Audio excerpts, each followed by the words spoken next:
Chapter 665. Her husband Xiao Xian was flattered. You know how to please me. You also eat. Don't just concentrate on giving food to me. Xiao Yunduan replied instantly. You can feed me too. Anyways, you don't need to please me. Everything I own is yours. Xiao Xian smiled brightly. That is cool. But my things are still my things. Xiao Yunduan laughed. Of course. The following day, Xie Jingrong and Yuezhing Xiao came to visit them, and did not leave until after lunch. Xiao Yunduan spent the following few days keeping Xiao Xian company at home. Post that, having been invited by Lu Min and Gu Zhio, he went out to meet some other participants. They talked about the result of the examination, and everyone sounded hopeful. They kept discussing what the answers should be, and who would be the provincial champion this time. There were numerous guesses going around. Xiao Yunduan heard the news, but was not moved by these small rumors. There was no fluctuation in his heart. He did not care about the rumors because he had access to the official channel to hear the truth. If anything really happened, the Xie family should definitely know about this, and Xie Jingrong would not conceal it from him. The date of the result was soon revealed. Everyone was talking about it. Some casinos even set up the bet about who would be the provincial champion. Many popular ones were ranked in the list. Xiao Xian looked at the list, and found that Xiao Yunduan was not included in the candidate list, in any of the casinos. She felt really displeased. How could her husband not be mentioned in the betting list? Her husband was such a diligent and excellent man. Xiao Xian dressed up as a man, and went to the biggest casino in the province. She did not place her bet on any of the candidates. Instead, she put forward the name of Xiao Yunduan. She bet that Xiao Yunduan would become the provincial champion. Xiao Xian knew enough about the imperial examination. A cultivated talent was a very difficult level to achieve, and the recommended man level would be even harder to reach. The advanced scholar level was the most difficult, since the examination only took place once every third year. In the whole country, only 300 people were accepted. Just the name sounded so difficult. Actually, she wasn't sure if Xiao Yunduan could become the provincial champion. If Xiao Yunduan could achieve the title of the recommended man, he would be considered excellent. Still, Xiao Xian felt that Xiao Yunduan's intelligence should not be ignored. He deserved to be at least on the probable candidate list. So, just for the talent of her husband and her belief in him, she was going to make a bet. The owner of the casino looked at Xiao Xian, as if he were looking at an idiot. He laughed.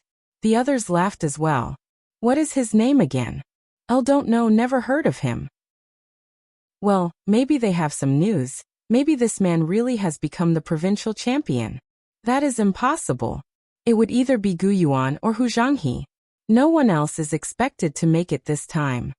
Xiao Xian remained unconvinced. The result has not been announced yet. Anything is possible. You are drawing a conclusion too early. Xiao Yunduan has always kept a low profile and he is modest. I believe that he is capable.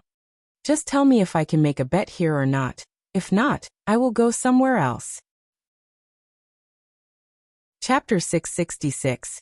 Xiao Yunduan's reputation. Of course you can. The owner smiled.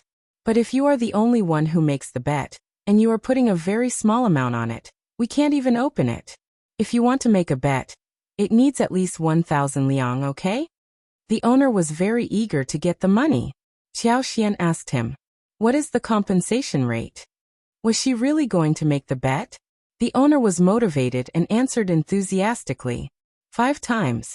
Honestly, the most popular candidates would have the return of 3 times, and the 2 most popular ones had a rate of 1.5 times. The casino was trying to earn money, not giving out money. 5 times were a lot. Everyone booed. This was going to be a great show. Xiao Xian smiled. Okay, then my bet is that he is going to win. Here are 5,000 liang. Xiao Xian brought out 5 notes of 1,000 liang, and placed them on the table. Everyone gasped. Then someone clapped excitedly. Good, very brave. Haha, what a stupid person. 5,000 liang is too little. Add some more. The owner was startled, but soon he smiled. He put away the money and gave Xiao Xian the invoice. He smiled. Keep it as a souvenir. Everyone laughed, and looked at Xiao Xian mockingly, as if she were an idiot. Xiao Xian smiled. I will definitely keep it safe to get my money. Be prepared to have 25,000 liang ready for me. The owner laughed confidently in return. Don't worry, we never cheat. Xiao Xian snorted. Good. She believed that the casino would be able to afford the compensation, since they were rich. Also, she had the Yuezheng family behind her. She was not worried that they would be able to cheat. Later, Xiao Xian found 3 more casinos and put 5,000 liang each as the bet. The other casinos were surprised and found it funny. So they followed suit and increased the compensation rate to 5 times. Some others also wanted to have fun, so they put down the money as well. Xiao Yinduan, as a candidate, received a minimum of 100 liang in each of the 4 casinos. With this, Xiao Yinduan's name became popular. Gu Zhiyou and Lu Min were shocked. Who did it? They soon realized that maybe Xiao Yinduan could make it as the provincial champion. Xiao Yinduan had always kept a low profile and he never bragged or talked big. But he was very learned and they did not know how knowledgeable he was. They even teased him that they would make a bet to support him. Xiao Yinduan laughed. Xiao Yinduan knew that it was his wife who started the bet. But Gu Zhiyou and Lu Min did go to support him by putting down 5 liang each. They were not from a rich family after all. Back at home, Xiao Yinduan laughed at the sight of Xiao Xian. Xiao Xian felt a little guilty, but not overly so. She said confidently, I'll believe that my husband should have a name on that list, for luck's sake. You won't blame me for splurging, will you? Chapter 667. Support, of course not. Xiao Yinduan chuckled. As long as you are happy. Instead, one want to say thank you for thinking so highly of me. Xiao Xian was quite cheerful. I'll just don't want them to look down at you. Don't be stressed, we will accept the result, no matter what. Xiao Yinduan smiled. Yeah. Actually, he was sure that he would make it to the next level and would attain a good rank on the list. But his wife really had a high expectation of him, so he felt a little stressed now. As the news spread around, Yuezheng Xiao was amused and went to make a bet as well. He stood by Xiao Yinduan's side. But he did not think that he should trespass Xiao Xian, so he only bet 3,000 liang in each casino. Hearing the news, Ms. Mi Jr. laughed, and then sneered. She even went to talk about this to First Madam. She claimed that Xiao Xian and Xiao Yinduan did it on purpose just to make Xiao Yinduan famous, and even coaxed Yuezheng Xiao to splurge. Yuezheng Xiao spent more than 10,000 liang on this, and that was a huge amount. First Madam was amused hearing that. She kept asking Ms. Mi Jr. for more details. Ms. Mi Jr. felt even prouder. Elder sister-in-law, now you see the couple's real face, and slapped right across First Madam's face. So, she told her every little detail. First Madam smiled. Thanks for telling me this, second sister-in-law. Or I would have had absolutely no idea. Ms. Mi Jr. felt even prouder. Elder sister-in-law, now you see the couple are up to no good. They didn't dare to tell you in case they ruin your reputation after getting benefits from you for free. First Madam replied. They have never tricked me or got anything from us for free. Why do you keep saying so? This is a very interesting thing though. Why didn't my son tell me about it? Auntie Hua. Go and get 20,000 liang to make a bet. First Madam also believed that she should not go past Xiao Xian. She was the aunt and she could stand shoulder and shoulder with her. Ms. Mi Jr. did not know that it was Xiao Xian who started it. But First Madam and Yuezheng Xiao knew clearly that it was she who was behind all of these. What are you doing, elder sister-in-law? Ms. Mi Jr. was shocked and soon got furious. She was being slapped by First Madam now. First Madam said, nothing serious, just making a bet. Join us if you want to. Ms. Mi Jr. staggered. Elder sister-in-law, you are trying to trick me? Oh, First Madam smiled. What does this have to do with you anyways? You have overthought this matter. Ms. Mi Jr. was startled and got stuck speechless. First Madam was going to place a bet, and that had nothing to do with her. But First Madam would not have made the bet if she had not spoken of this in front of her. Her telling First Madam was one thing, and First Madam knowing about this and making the bet was another. First Madam never promised anything to her. Elder sister-in-law, you are bent on making me unhappy, aren't you? Oh, I see. I am not half as important as that outsider. Ms. Mi Jr. was about to leave in anger after saying that. Second sister-in-law. First Madam stopped her and said coldly, "You and I know pretty well what you have done during all these years. We all know that, but we don't bother to talk about it, understand?" Chapter 668. Good news, second sister-in-law. Do you really think that I am so forgiving not to care what you did to us before?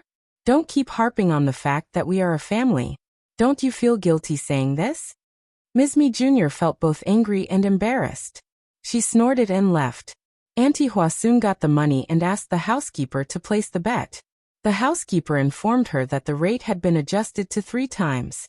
That was because the money put in was so huge that the casino had to change the rate. First Madam felt that it was a pity. But the casinos were also in a dilemma. Not many people made the bet, but the amount was always huge. The initiator put down 5,000 liang. And then came someone with 3,000 liang. Then another person with 3,000 liang. That made them feel hesitant. It was 11,000 with all of those put together. If they lost, it would be 55,000 if the bet was lost.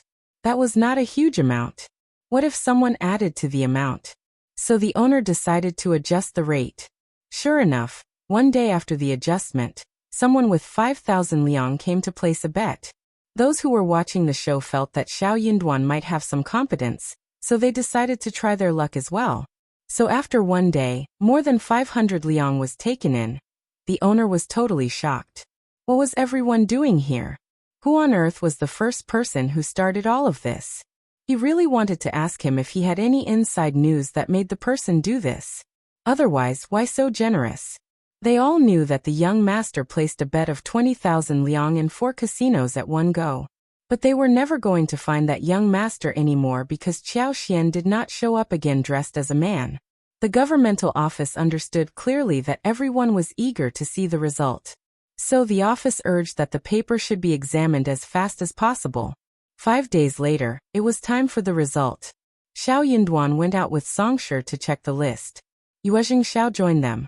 Xie Jingrong was not in a good position to do so, so he did not show up. He did not reveal his identity when making the bet at the casino. He asked Xie Dong to find someone outside the mansion to do so.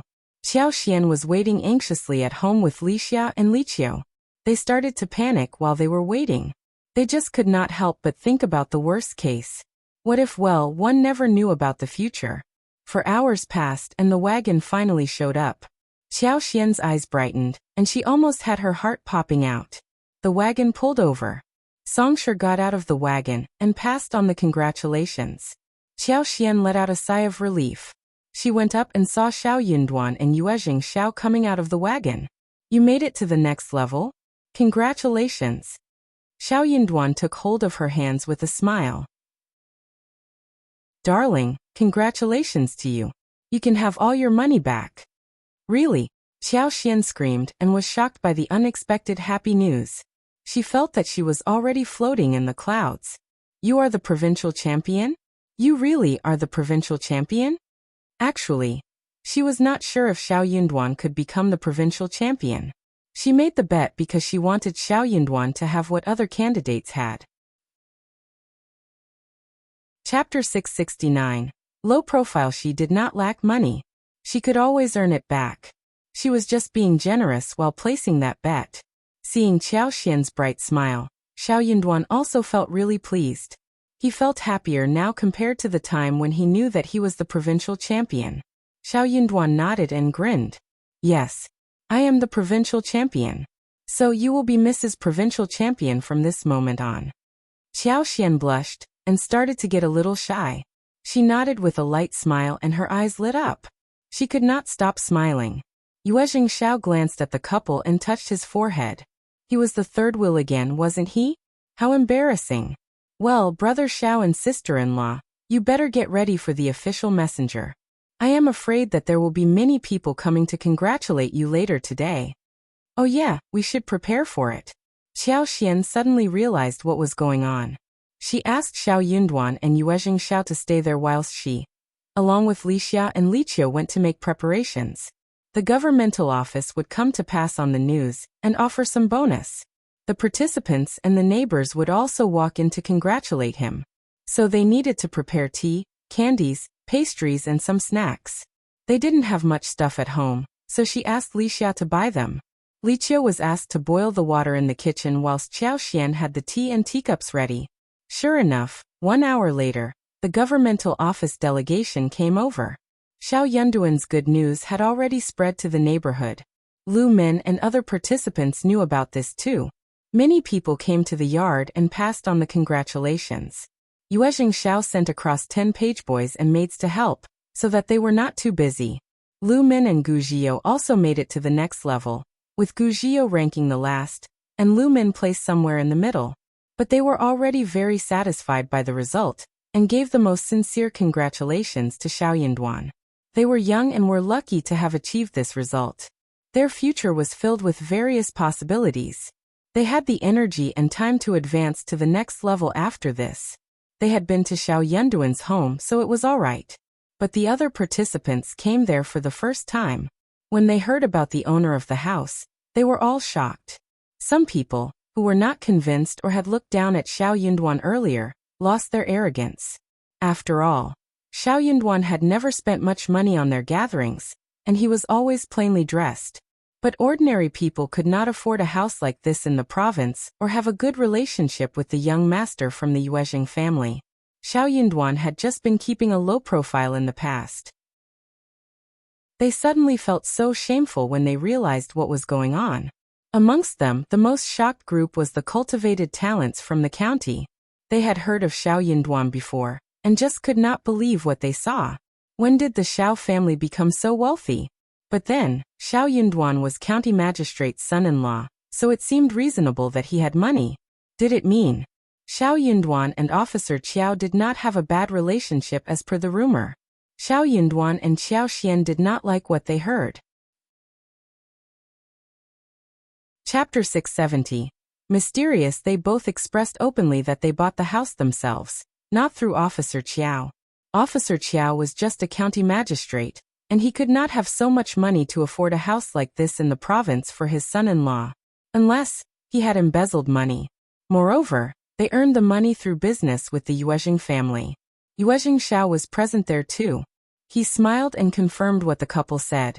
Those who were present nodded in realization. Most people stopped asking for details at this point, but some annoying ones asked about what business they were doing, because of which they made so much money. Yuezhing Xiao laughed. That is a business secret. Xiao Yunduan smiled too, but kept his mouth shut. The curious ones finally stopped asking. Why did they have to tell them what business they were involved in? Yuezhing Xiao confirmed the business relationship, and that was already a way to show that it was the truth. Most people were very understanding except for a few annoying ones. They were all in a good mood for the rest of the day. By the afternoon, the neighbors and guests were all gone. Yuezhing Xiao said, "Sister-in-law, do you think you should go and collect the money from the casinos? We should do it as soon as possible." Xiao Xian was startled for a moment, and then chuckled. Right, one would have forgotten about this but for your reminder. Xiao Yunduan smiled at her. She did love money, but because of his success today, she did not even care about it. So, she liked him more than she liked money. Xiao Xian did not show up at the casinos personally. She gave the invoice to Yuezhing Xiao and asked him to get the money back. The owner had to do it according to the deal. He said some sour words asking if they had learned the result ahead of time, else they would not have put so much money in it. Yuezhing Xiao smiled. It was only because we believe in Brother Shad's talent. He is knowledgeable, modest, and doesn't like showing off. But we are his friends and know so much about him. The owner almost passed out in anger. Xiao Xian earned a profit of 100,000 liang. Yuezhing Xiao also earned more than 10,000 and Lu Min earned dozens of liang, which covered half of their fares spent on the trip to the capital. That mysterious young master earned a name for his antics. But this young master left without showing up again in front of anyone. He never showed up but left an impact on the casinos. Xiao Xian was so happy to hold the money. Honestly, she was fortunate to have so much money and felt like a winner. Xiao Xian did not cook after a long day. She got it delivered from the restaurant instead. There would be some gatherings in the near future, and she was going to treat Yuezhing Xiao and some friends for meals. She was also going to visit the old master and first madam. They were going to spend the following 7 or 8 days attending banquets. Yue Jingxiao did not leave and stayed over for dinner. In fact, Xiao Yinduan would rather eat alone with Qiao Xian, but Yue Jingxiao helped him so much that he did not drive him away. Qiao Xian booked 2 tables of dishes. She and Yue Jingxiao, Xiao Yinduan shared one table whilst the servants shared the other. Everyone was really happy. Chapter 671. Problems at home. Yue Jingxiao still did not want to leave after dinner. He looked hesitant. That was quite surprising. Qiao Xian and Xiao Yinduan felt that something was wrong. Yue Jingxiao must have something to say. Something was not right, or he would not have been so embarrassed. Brother Yue Jing, why not have the talk in the study? Xiao Yinduan suggested. They could talk about anything they wanted. Yue Jingxiao bursted out. No need, we can just talk here. That meant that Qiao Xian could join them. Xiao Yinduan and Qiao Xian exchanged a look between themselves, and they became even more confused. Brother Yue Jing, just say it. Yeah. Qiao Xian smiled. Don't hesitate, you have to tell us sooner or later. Sigh. Yue Jingxiao felt like bursting. True, they had to know sooner or later. Brother Xiao, sister-in-law, I do have something to tell you about your family. But everything is fine now, you don't have to worry about anything. The couple was startled. Xiao Yinduan lowered his voice. Brother Yue Jing, please speak clearly. Okay, don't worry, everything is fine now. I promise. Elle should have told you a few days ago, but because of the imperial examination, I made up my mind to conceal it from you, Brother Xiao. It was a long story and it had something to do with the Zhao family. Qiao Xian and Xiao Yinduan had arranged everything well. Everything should have been fine. But, on the day when Xiao Sanling and Yang Xiaoni went into the town to buy stuff, something happened. The family could afford enough food these days, and because of Qiao Xian's cooking skills, everyone was greedy for meat. Ms. Fong was not stingy either. She could afford the food, so she decided to have a good time. They were able to live generously, so she did not want to behave like a poor family. Every now and then, Xiao Sanling and Yang Xiaoni went into the town to buy meat. Though Ojao Xian was not around, Yang Xiaoni and Tao Tao could copy her by adding a lot of seasonings and spices, and if they could keep the meat fresh, then the big fire over the stove should be able to make the fish taste great. Xiao Sanling and Yang Xiaoni always went into town smoothly, but there was one time when they ran into Zhao Guanghua with Tao Tao and Q. Zhao Guanghua stared at Yang Xiaoni without moving. He knew that Qiao Xian was Officer Qiao's daughter and Xiao Yinduan was the cultivated talent, so even though he liked that girl, he could not possibly force her. So he just sneaked around. But his servants, Shi and Do, found him very distressed these days, and saw how he looked at the girl from the countryside. Hence, they decided to kidnap Yang Xiaoni and deliver her to their young master's side. Yang Xiaoni was beautiful and dressed in a very lovely way. She liked desserts and pastry, so the 2 servants believed that Yang Xiaoni must be a lazy person. Otherwise, how could some wife from the countryside be so well-dressed and would like to spend so much money buying snacks?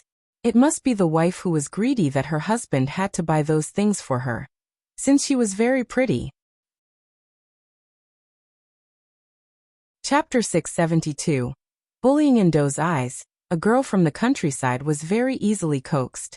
As long as she was kidnapped, she would feel that she was honored to be with their young master. She would be willing to serve him. The Zhao family had never feared anybody in the county. She and Do had been used to bullying around, and they never had any rules or morality. They dared to do anything to flatter their young master. So the 2 servants came up with the idea of hiring a few hooligans and tried to rob Xiao Sanlang and the others on their way home. The servants and the hooligans put on some masks and pretended to be bandits from the mountains. Tao Tao and Yang Xiaoni were so scared, but Xiao Sanlang did not allow anyone to bully his wife. He shouted loudly to Qi and asked him to take the 2 girls away. But Qi was so furious that he pulled out a tree trunk thicker than his arm and waved at the bandits, who fell onto the ground. Xiao Sanlang did not get to do anything at all. Tao Tao and Yang Xiaoni were both shocked. Then Qi asked Xiao Sanlang to get the 8 of them tied into 2 clusters. The hooligans were not afraid of them, so they kept shouting and decided to threaten them. Xiao Sanlang was furious, but he was a bit scared as well. Hooligans were very difficult to get rid of. They might not be afraid of them when in the village, but if they went into the town in the future, they might come to attack them again. One would never know what was coming next. More importantly, they were not afraid of anything. Xiao Xiaoqi shouted loudly. Just shut up. You know who we are, so you dare to do anything? My fifth sister-in-law is county magistrate's daughter, and if you ever touch us, she will never let you go. My fifth brother is the cultivated talent, and he is in the province for the imperial examination. If he makes it to the next level, you will not escape the punishment. Have you heard of the Yuezheng family? The richest family in the province. Their young master is a good friend of our family, and he has even lived at our place. He even has a manager residing at the Zhang village taking care of the properties. You can ask around if you don't believe me. We are not your enemies. We have never offended you. Why did you do this to us? The hooligans were dumbfounded as they exchanged looks between themselves. They started to hesitate. Officer Qiao did have a daughter who married a cultivated talent, but these people had no chance to pry about the county magistrate's family, so they had no idea that Qiao Xian was disliked in her family. Also, even if she was, the county magistrate would protect her just to keep up his reputation. Also, what if this boy's brother really became a recommended man? They would never be bold enough to offend people from a recommended man's family. But the Zhao family was powerful in the county, and they knew that the young master Zhao was very arrogant. They could get many benefits by sucking up to him. If he was offended, the result could be bad too. So they did not dare sell out Zhao Guanghua. They just apologized and said that it was a misunderstanding, promising never to touch them again. Chapter 673. Evil servants. At this time, Xiao Sanlang pointed at Qi suddenly. Qi, look at that man. Does he look like the page boy serving young Master Zhao when he visited our cousin's home?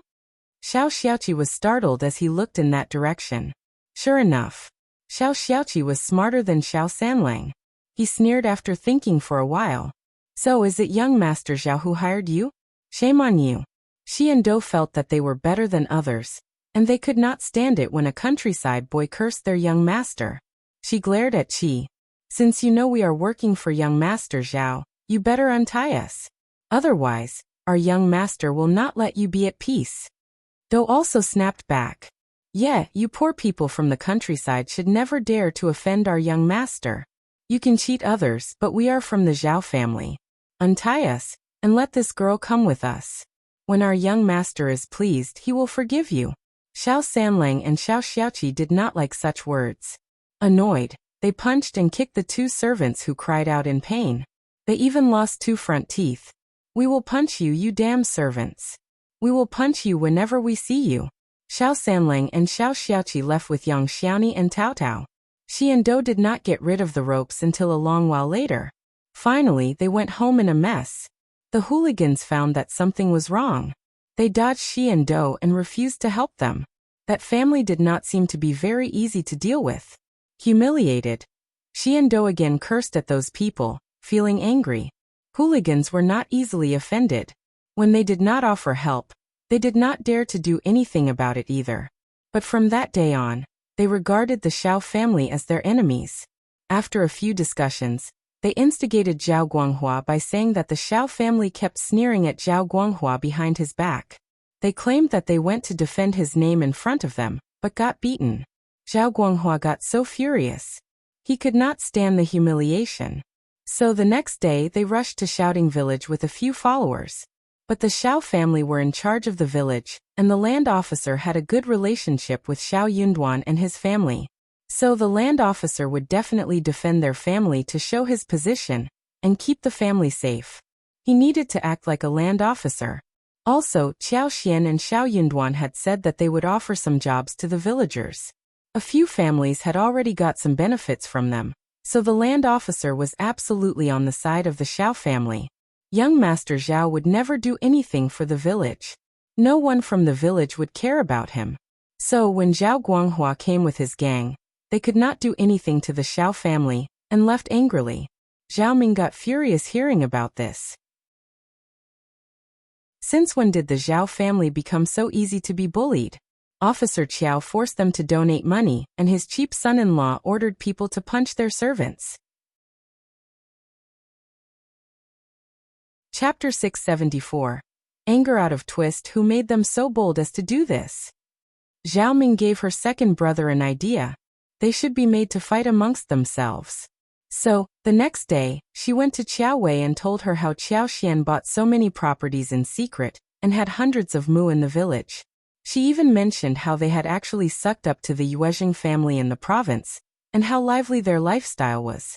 Cultivated talent Xiao even went into province with Qiao Xian to participate in the imperial examination. If he made it to the next level, things would become very different. Qiao Wei's face changed completely. She interrogated Zhao Ming, and asked again if everything she said was real. Zhao Ming swore that it was all true. She even said that the Xiao family had a huge house with glazed windows, and they even had many fields. Qiao Wei's face was twisted. How dare Qiao Xian and Xiao Yunduan do this? Qiao Wei told Madame Qiao about all of this. Madame Qiao was furious as well. How dare Xiao Yunduan go to participate in the imperial examination? Madame Qiao told Officer Qiao about it in anger. Officer Qiao was shocked too but said instantly, "If he wants to have a try, then he can do that. It doesn't cost us any money. If he fails, that has nothing to do with us. If he does make it to the next level, he may be of some help to us." Madame Qiao and Qiao Wei were both shocked. Their thoughts were far different. Quite the opposite. Qiao Wei could not stand her father's attitude. She felt saddened and said, "Dad, how could you say that? How dare Xiao Yunduan participate in the imperial examination? Who does he think he is? He may end up humiliating you." Madame Qiao added, "Old master, he is just a cultivated talent, and he lied to you. He told you that he would not be participating in the imperial examination, but he did it in secret. He doesn't respect you. He doesn't think you are important. He is so ruthless and tricky. If he makes it to the next level and becomes promising, do you think that he will help you, and not set you up instead?" Officer Qiao was startled. He lashed out. "He would not dare. I am his father-in-law. If he ever dares to do anything against my will, he will lose his position. Also, he needs my help when he is new to the government. Listen carefully. If he fails, then ignore him. If he makes it, you must treat Qiao Xian well. We are a family, remember?" In Officer Qiao's eyes, nothing was more important than his career. Even if he had some disagreement with Xiao Yunduan in the past, nothing mattered compared to a bright future. So, Xiao Yunduan was not going to hate him. If he did resent him, then he was a stupid person. Qiao Wei just could not believe what she heard. She was about to counter her father, when Madame Qiao stopped her. Madame Qiao smiled sweetly. "It is my fault for not thinking about this. You are right, old master. If Xiao Yunduan makes it, then he would need your help. If he is not stupid, he will definitely suck up to you, rather than hate you. After all, you are his father-in-law." Officer Qiao nodded with satisfaction. "Good that you think so." Madame Qiao sighed with a smile. "But he needs to clear the level first. He is not a learned person, and has no name in our county. He was driven out of Minghua College because of the trouble he caused. He might not make it, most probably. We need to wait until the result comes out." Chapter 675. Warning. Officer Qiao fretted and turned anxious. "Never mind, let's see what happens." Officer Qiao did not think that Xiao Yunduan would make it to the next level. But when he thought of how he disagreed with his proposal and sneaked to take the examination, he could not help but feel disgusted. "You are right, old master." Madame Qiao sighed with a slight worry in her voice. "Hopefully he knows what to do, and he won't just brag about his background and bring you down, old master." Hearing that, Officer Qiao suddenly got annoyed by Xiao Yunduan. He sneered. "If he dares do something like that, I will punish him." Madame Qiao said, "No matter what the result is, old master, you need to teach him a lesson so that he knows that he should respect you and inform you of everything. Otherwise, he will always try to rebel and make decisions on his own. Old master, that would bring you much trouble." Officer Qiao frowned slightly and agreed. You have given me a good reminder. That is definitely necessary. Madame Chiao said modestly. I am fully devoted to you, old master. Officer Chiao smiled in satisfaction. True, his wife was very virtuous. What Officer Chiao did not know was that the moment he left, his virtuous wife and brilliant lineal daughter had distorted expressions on their faces. Mom, look at what Dad said. Xiao Xian, the bitch and Xiao Yunduan dared to rebel against us. How can they do so? Mom, that bitch should have never become an officer's wife, never. Madame Chiao's face sank. She did not want this to happen more than Xiao Wei did. Her original plan of setting up Xiao Xian and forcing her to marry some countryside man was ruined. Anyway, he is just there for an examination. You think he can make it to the next level? Xiao Yunduan is not at all skilled. That is not going to happen. What if it does happen? Not possible. Imperial examination can clearly identify knowledgeable people, and those people without any knowledge would never go any further. How can it be possible for someone like him to succeed? Xiao Wei felt slightly better hearing that. She gritted her teeth. Mom, Xiao Xian dared to make the decision herself. We will teach her a good lesson when she returns. Dame Qiao's face turned dark. True. I am going to ask her why she concealed this from us. What is so humiliating with the imperial examination? Xiao Wei was fretting. She really wished to get Xiao Xian over here to lecture her now. How could Xiao Xian follow Xiao Yunduan to the province for the imperial examination? Xiao Xian was just a coward. She was not good enough to be seen in public. How could she go to the province? She did not deserve the visit to the province, even though she herself had never been there enough times. Mom, how about getting Auntie Ling to visit the village and take a look at the Xiao family? Zhao Ming said that Xiao Xian has collected a lot of money and they even have glazed windows and a big house. They have bought a lot of land. Where did she get the money from? Even if Xiao Yunduan claimed that he is working for young Master Yuezheng, 2 liang a month is not at all enough. Something is wrong. The couple lied to us about going to the province. So, I believe that they must be lying about a lot of other things too. Madame Chiao found that many things were wrong. She was also itching to do something about it. Chapter 676. Auntie Ling at door. Xiao Xian's mother never left anything for her, and Auntie Ling prepared the dowry for the girl. There was nothing valuable there. Xiao Xian coaxed 300 to 400 liang from the family, but that was just enough for dozens of mu fields, nothing beyond. A big house with glazed windows? That was just fantasy. Oh right. Madame Chiao suddenly realized that Xiao Xian must have been pretending to be weak. She never cribbed about the poor dowry prepared for her either, unless she had been pretending to be weak before. The more she thought about this, the more angry Madame Chiao became. She felt so furious. That bitch had been lying to her all this while. Good. Then what she and Xiao Yunduan said might not be true.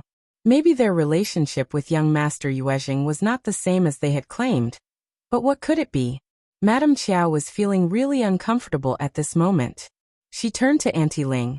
Take 2 people to the Xiao family in the village, and take a thorough look at their home. That bitch must be lying to us about many things. You have to see with your own eyes, and not believe what the Xiao family tells you, got it? Auntie Ling nodded. Madame Chiao and Xiao Wei told Auntie Ling a few more things before she left. They were not going to visit the village personally. That place was too low class for them to set foot in.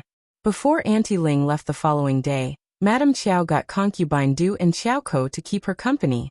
When Concubine Du and Xiao Ko's properties were taken away, they did not seem to have a broken relationship with Xiao Wei and Madame Chiao, but both of them knew what they were resentful inwardly. When Concubine Du and Xiao Ko heard about what happened to Xiao Xian and the Xiao family, they were shocked and then they turned extremely jealous. Why was Xiao Xian living a good life whilst they were suffering? That was totally unreasonable. Both of them got very motivated and swore to God that they were going to rip the Xiao family off. Seeing their reaction, Madame Chiao more or less understood what they were thinking. She felt disdainful. These were just her tools. At the first section of the Xiao family, due to what Zhao Guanghua did to them, the brothers of the Xiao family did not leave home, fearing that something might happen again. Yang Xiaoni and Tao Tao were still making lipsticks in the flower field, which was located next to the village, so that was all right. Auntie Ling and her team came to the house of the first section of the Xiao family and ordered the maid Zhang Xir and Yang San to knock at the door. Sizing up the appearance of the house, Auntie Ling and concubine Du as well as Qiao Ko were all very annoyed inwardly. It was indeed a huge house. Concubine Du felt sour inwardly. Second miss is really capable of buying so many properties. Xiao Sanlang opened the door and looked alarmed, seeing the two women at the door. Who are you? Who are we? That is a good question. We are from the Qiao family. Madame Qiao sent us here. Are Qiao Xian's in-laws home? Fifth sister-in-law's family? That could not be good. Chapter 677. Jealous Xiao Sanlang chuckled. My parents are both at home. If you are from Officer Qiao's mansion, please come in. Xiao Sanlang did not think that they were imposters. Honestly, no one in the county would dare pretend to be from the county magistrate's family. Auntie Ling went in with the others.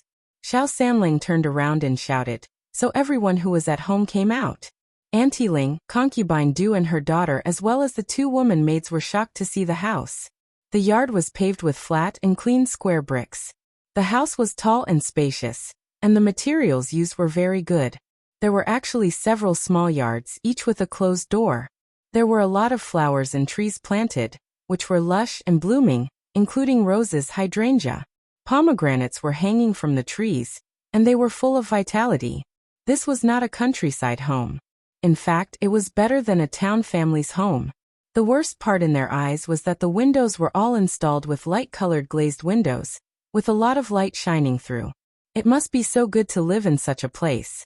Concubine Du and her daughter exchanged a look, and both felt really jealous. Even their room was not installed with glazed windows. Ah, you are from the Qiao family?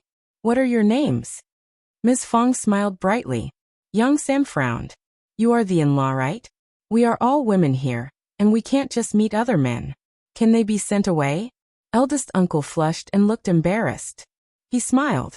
Okay, we will leave. Then he took away Xiao Sanlang, Xiao Dalong and Xiao Xiaoqi. Only Ms. Fong and Ms. Su were present. Ms. Fong gave Qi a wink, who left without saying anything. But Qi did not leave them alone. Instead, he was on watch nearby. Xiao Sanlang went to the flower field to get Yang Xiaoni and the other girls to come back. They could not be less in numbers. Ms. Fong did not have a big smile on her face originally, and she smiled even less now. We don't have many rules and manners here, sorry for that. Who are you?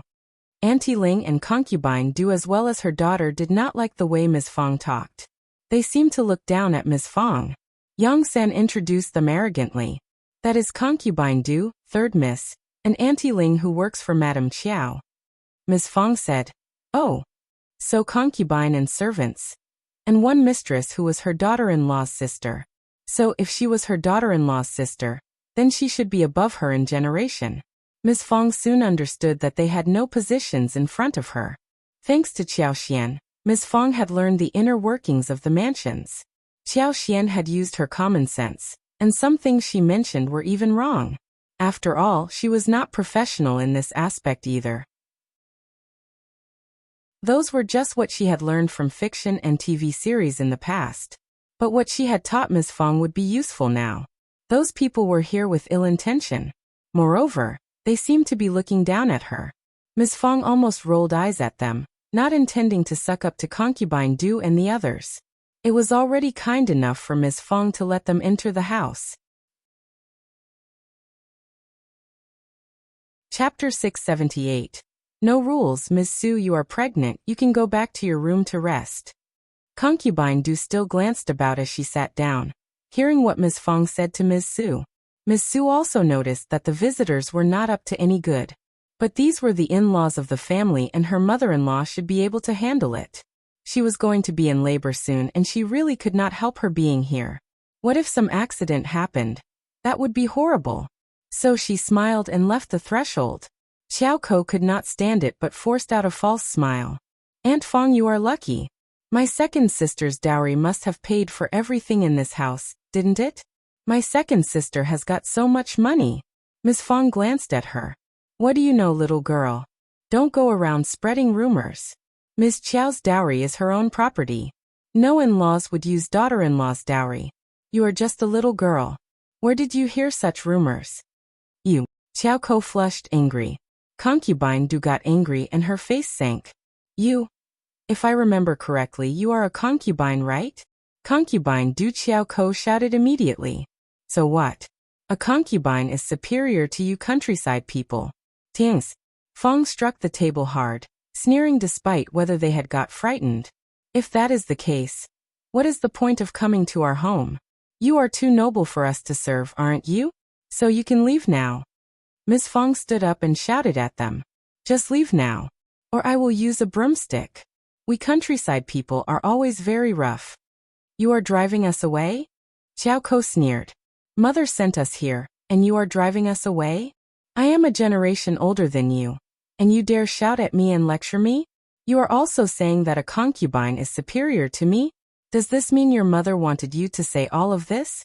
Then, I will ask everyone around if it is reasonable. Best that there is a conclusion drawn out of it. You. Third Miss. Auntie Ling could not stand it anymore. All this while, she had been watching the show. If this countryside woman truly drove them out with a broomstick, that would be so humiliating. Also, this countryside woman was very reasonable in this matter. Auntie Ling could tell that this countryside woman was not someone to be bullied easily. No wonder they always said that poor places tended to breed poor people. In-law, please, Madam Chiao sent us here to ask a few questions. The concubine doesn't know how to behave and third miss doesn't know manners. Please excuse us. Madam Chiao would never tell them to do so. You have misunderstood us. Ms. Fong sat down and snorted. Oh, is that so? I never expected my daughter-in-law's mother to have such an idea. So, will they apologize to me since they made a mistake like this? Auntie Ling stiffened. Concubine Du's face changed and Xiao Ko almost shouted out something loudly again. But Auntie Ling glared at them so they stopped. Yeah. Auntie Ling replied with gritted teeth. Concubine Du third miss apologized to Lady Fong. Auntie Ling was speaking for Madame Chiao. So no matter how unwilling Concubine Du and Xiao Ko were, they still obeyed her. Otherwise, she would report it to Madame Chiao when they returned and they would suffer. Sorry for the rude words. Please forgive us. Sorry. Chapter 679. Wrong Answers MS. Fong rolled her eyes openly. It was boring to hear these untruthful words. Forget it. She waved her hands. I don't care. Xiao Ko got so annoyed. Then tell us earlier if you don't care. Why wait until now? Auntie Ling did not dare to ask what they were about to ask, after this incident. Madame Chiao heard that the second miss and her husband are in the province for the examination. So, she sent us here to offer some help. Ms. Fong did not believe her. Everything is fine here, no need for any help. Yeah, I can tell. Look at this magnificent house and glazed windows. One such window would cost 30 to 40 liang. Lady Fong, you are living a luxurious life now. NIS. Fong was startled when she heard that. What? One glazed window cost 30 to 40 liang? How could that glass be so expensive? She was sighing emotionally inside her heart. Xiao Yunduan and Xiao Xian used their money to make this happen. How much did Miss Chiao pay for the house? She would not have agreed to use the glazed windows if she had known how expensive they were. The couple told her nothing. The room was very bright because of these, and the glazed windows were so beautiful. Everyone liked them, but it was so costly. Ms. Fong could help but shiver. She was throwing scared glances at the windows. That was money. She needed to be very careful about the glasses. They were all money. Madame Chiao even said that if the second Miss husband clears the examination, are the fees for the next examination available? If not, Madame Chiao will offer some help. But you are very rich, so I believe that you must be doing some business, right? Are you hanging out with young Master Yuezheng from the province? What is the business deal between the two families? Madame Chiao is curious, so she needs to know the answers. I will tell Madame Chiao about this so that she can be assured in her heart as well. Miss Fong had no idea what Auntie Ling was thinking. She was still stuck on the glazed windows. Auntie Ling raised her voice and called her. Miss Fong came back to her senses and asked, "What did you just say?" Auntie Ling was speechless. She had no choice but to repeat everything patiently. Miss Fong waved her hands. "One have no idea about any of this. Yunduan has always been capable since childhood, and he can read well. He is smart, steady, and assiduous too. He respects us and I never need to take care of him that much." Auntie Ling. What was she saying? Later, no matter what Auntie Ling and Concubine Du asked, Miss Fong only answered with one statement. "I don't know." Yang Xiaoni came back at this time. Tao Tao and Chunyu were still busy in the flower field. There was no need to have too many of them present here. Xiao Sanlang and Xiao Xiaoqi were both in this house. They were not around but close by. They would rush in to help in case something happened. But this was better. Miss Fong pretended to be foolish and Yang Xiaoni really had no idea what Auntie Ling asked. Auntie Ling got very tired and expressed that they would like to have a tour of their yard. That was not going to happen. Their house was not a tourist site, and Miss Fong said that it was not very convenient for her to show the yards of her children to outsiders. Chapter 680. Lunch here. Xiaoko suddenly said 1 a.m. a little tired. "Can I have a rest in my sister's yard?" Concubine Du's eyes sparkled as she smiled. "Yeah, they have always been good sisters and never lived separately. Sisters can share a room, can they? You will approve of that, won't you, Miss Fong?" Miss Fong chuckled. "That won't be possible. We have a small house with only a few rooms. Miss Chiao has no separate room for herself. The couple are living together. You can't just rest on the couple's bed, can you? We don't have many manners, but we do have a few rules." Xiao Ko's chest heaved. She was so angry that she almost exploded. This old woman was bullying her. Even Concubine Du was angered by this speech. Miss Fong felt very proud in heart. Did they think she was stupid? They were up to no good if they wanted to visit her son and daughter-in-law's room. She was not going to let that happen. Auntie Ling stiffened, but she said with a smile, "It was our fault. Please don't mind. We would like to have lunch here. Will that be okay with you?" Miss Fong was not very happy, but she did not turn them down. She said indifferently, "Oh, it is just a matter of another portion of rice and some more chopsticks. That is totally okay. But we don't have much to eat at home, so you should not mind." "Of course not." Auntie Ling replied with a smile. "Vegetables here are fresh and we will surely like them." Miss Fong smiled too. "Yeah, we have many fresh vegetables." Miss Fong kept them company and asked Yang Xiaoni to make some food. Yang San and Zhang Xir offered to help Yang Xiaoni. Miss Fong did not stop them but let them do that. Concubine Du said that she wanted to go to the bathroom, so Miss Fong had to show her the way. Concubine Du, Auntie Ling and Xiao Ko exchanged a look between themselves, but Miss Fong summoned Qi. Qi came in when he was called. Miss Fong said, "Keep the guests company and I will be back soon."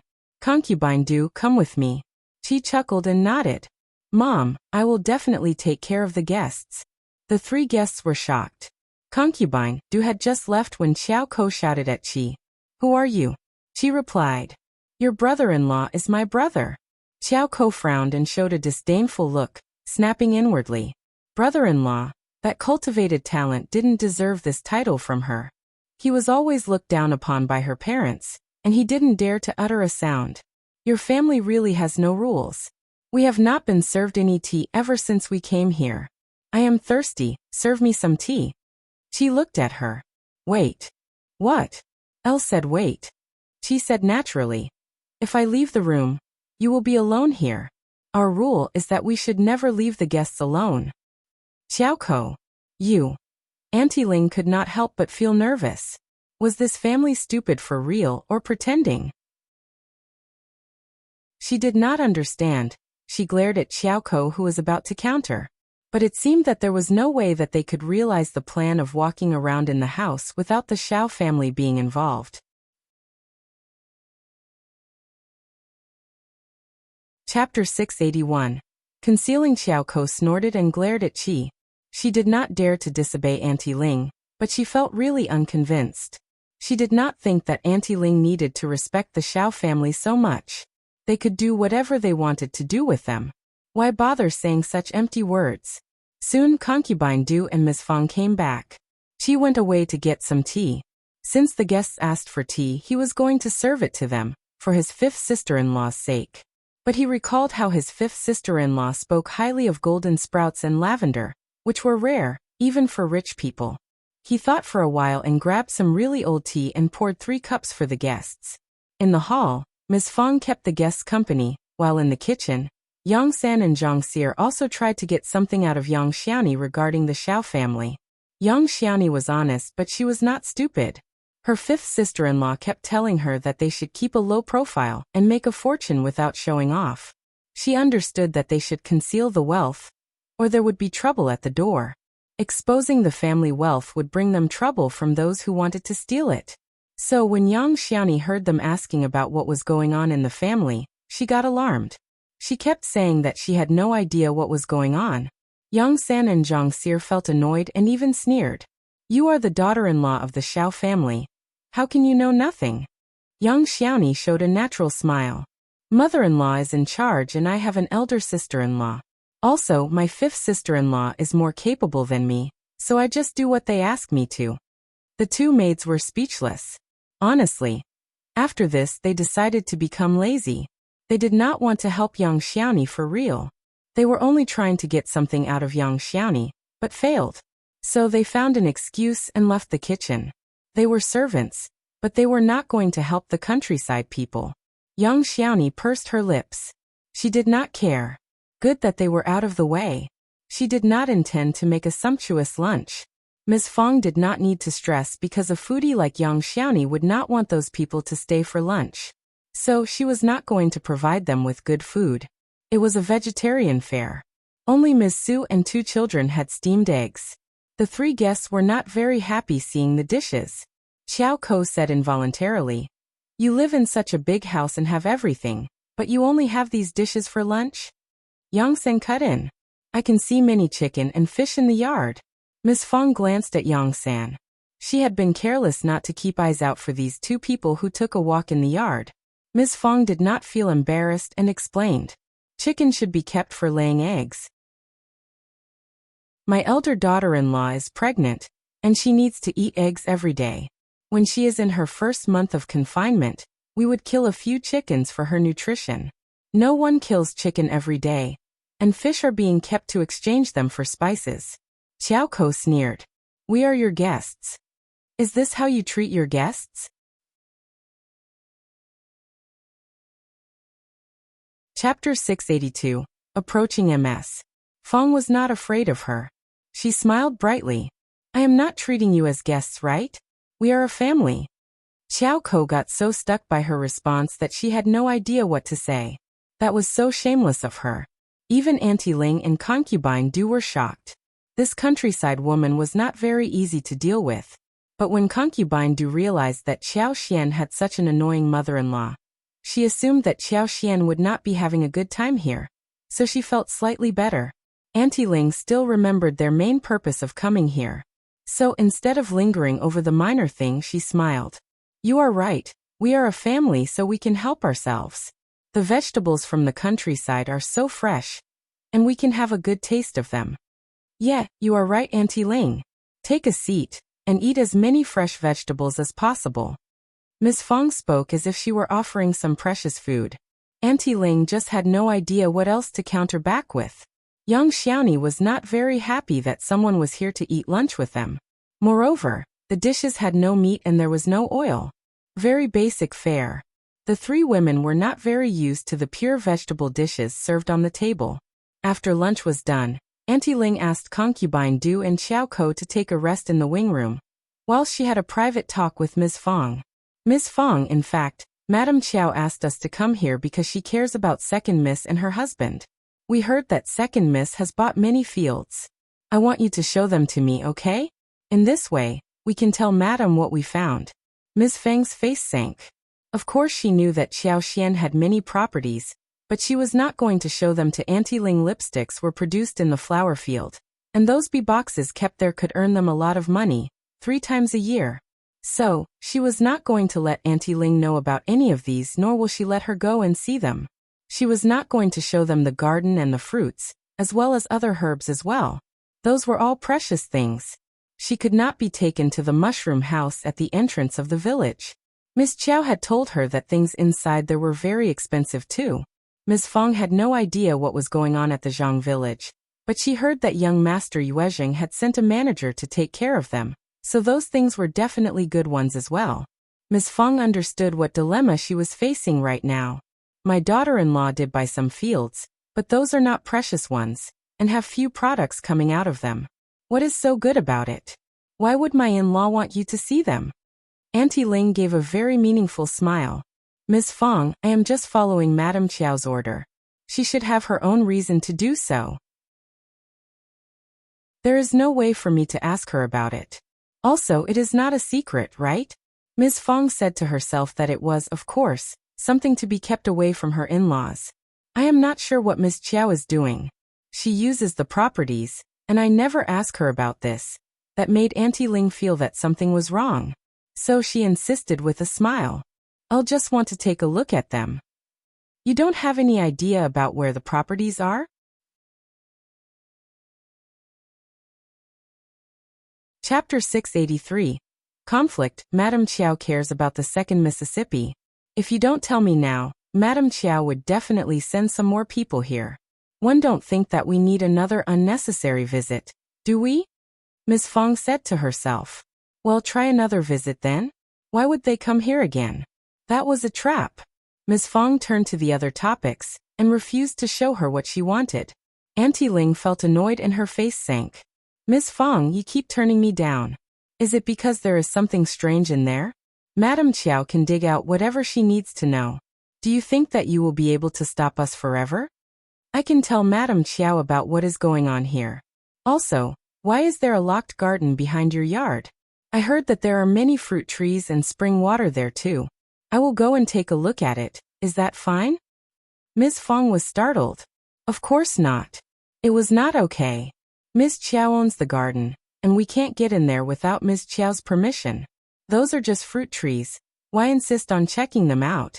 Auntie Ling, maybe you can go home now, and come back to ask Ms. Chiao when she is back? Anais. Fong kept turning her down, but she knew that she could not resist them forever.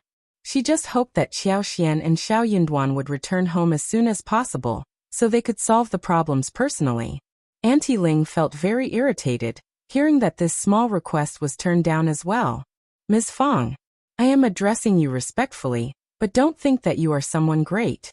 No one would have a good result when countering Madam in our county. Ms. Fong looked at her and sneered. Is the show finally over? I think that you must be very tired to have put on this amiable show.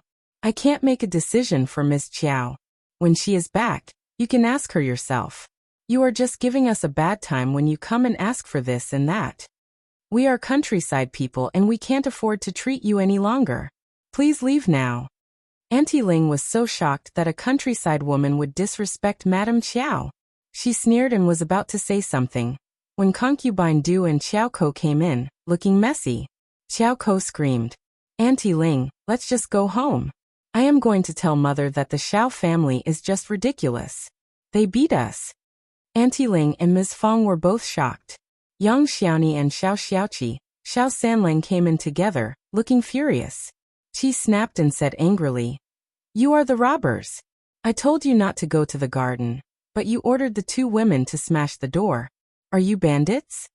Concubine Du and Xiao Ko heard from Yang San that there was a locked garden in the backyard, and they really wanted to have a look at it. Xiao Ko could not stand the curiosity anymore. She insisted on going to check it out and ordered Yang Xiaoni and Qi to open the door. Yang Xiaoni and Qi refused. She kept cursing them, and even ordering Yang San to smash the door. Qi and Yang Xiaoni could not let them do that. They stopped them and pushed them away, but Xiao Ko turned around and said that Qi and Yang Xiaoni had beaten them.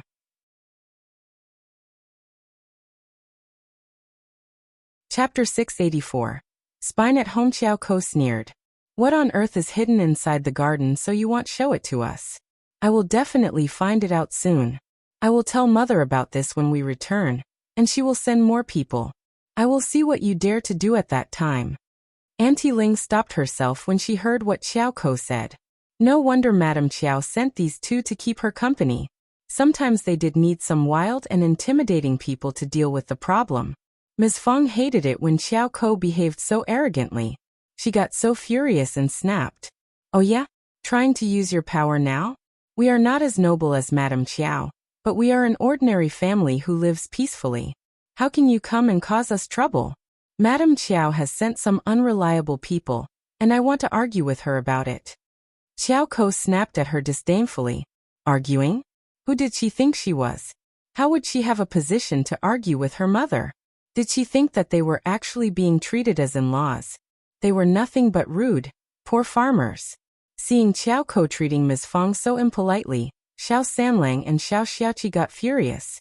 Xiao Sanlang rolled up his sleeves and shouted, "Just get out of here. If you were not a woman, I would have beaten you. How dare you treat my mom like this?" You, Xiao Ko flushed. Rude and rough. Get out of here. Just wait and see. The three women could not stand it anymore. They had to leave in a mess. Xiao Ko kept cursing on the way home. She wished that Xiao Xian was here, so she could have made sure that the old bitch would not have snapped at them. Auntie Ling was silent all the way home. She was sure now that the Xiao family had some secrets. She was thinking about how to report the news to Madame Chiao. After all, there was no evidence that proved their conjectures. Madame Chiao would not be satisfied by this result. They were going to have to give a good explanation. When the three women were gone, Ms. Fong let out a sigh of relief. But soon they became agitated. What should we do? Are we not going to be able to keep a low profile any longer? Are we going to face more trouble? Yang Xiaoni was very worried. Xiao Sanlang consoled them. Don't worry, fifth sister-in-law and fifth brother will soon be here.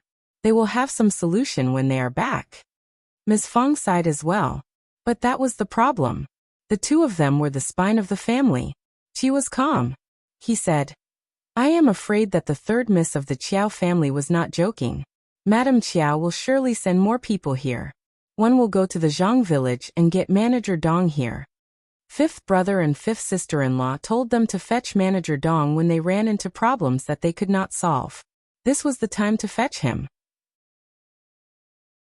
Civilians could not fight with officers, and they would not be able to confront Madame Chiao by themselves. Ms. Fong was slightly relieved. She nodded and asked Qi to do that. Manager Dong was from the Yuezheng family, so he would be able to face Auntie Ling bravely. The moment Qi told Manager Dong about this, he frowned. Someone must have informed Madame Chiao about Mrs. Xiao's properties. They have not got the confirmation they were looking for, so they will definitely come back again. I will follow you back to Shouting Village, young Master Qi, and I will be residing in your place these days. How does that sound?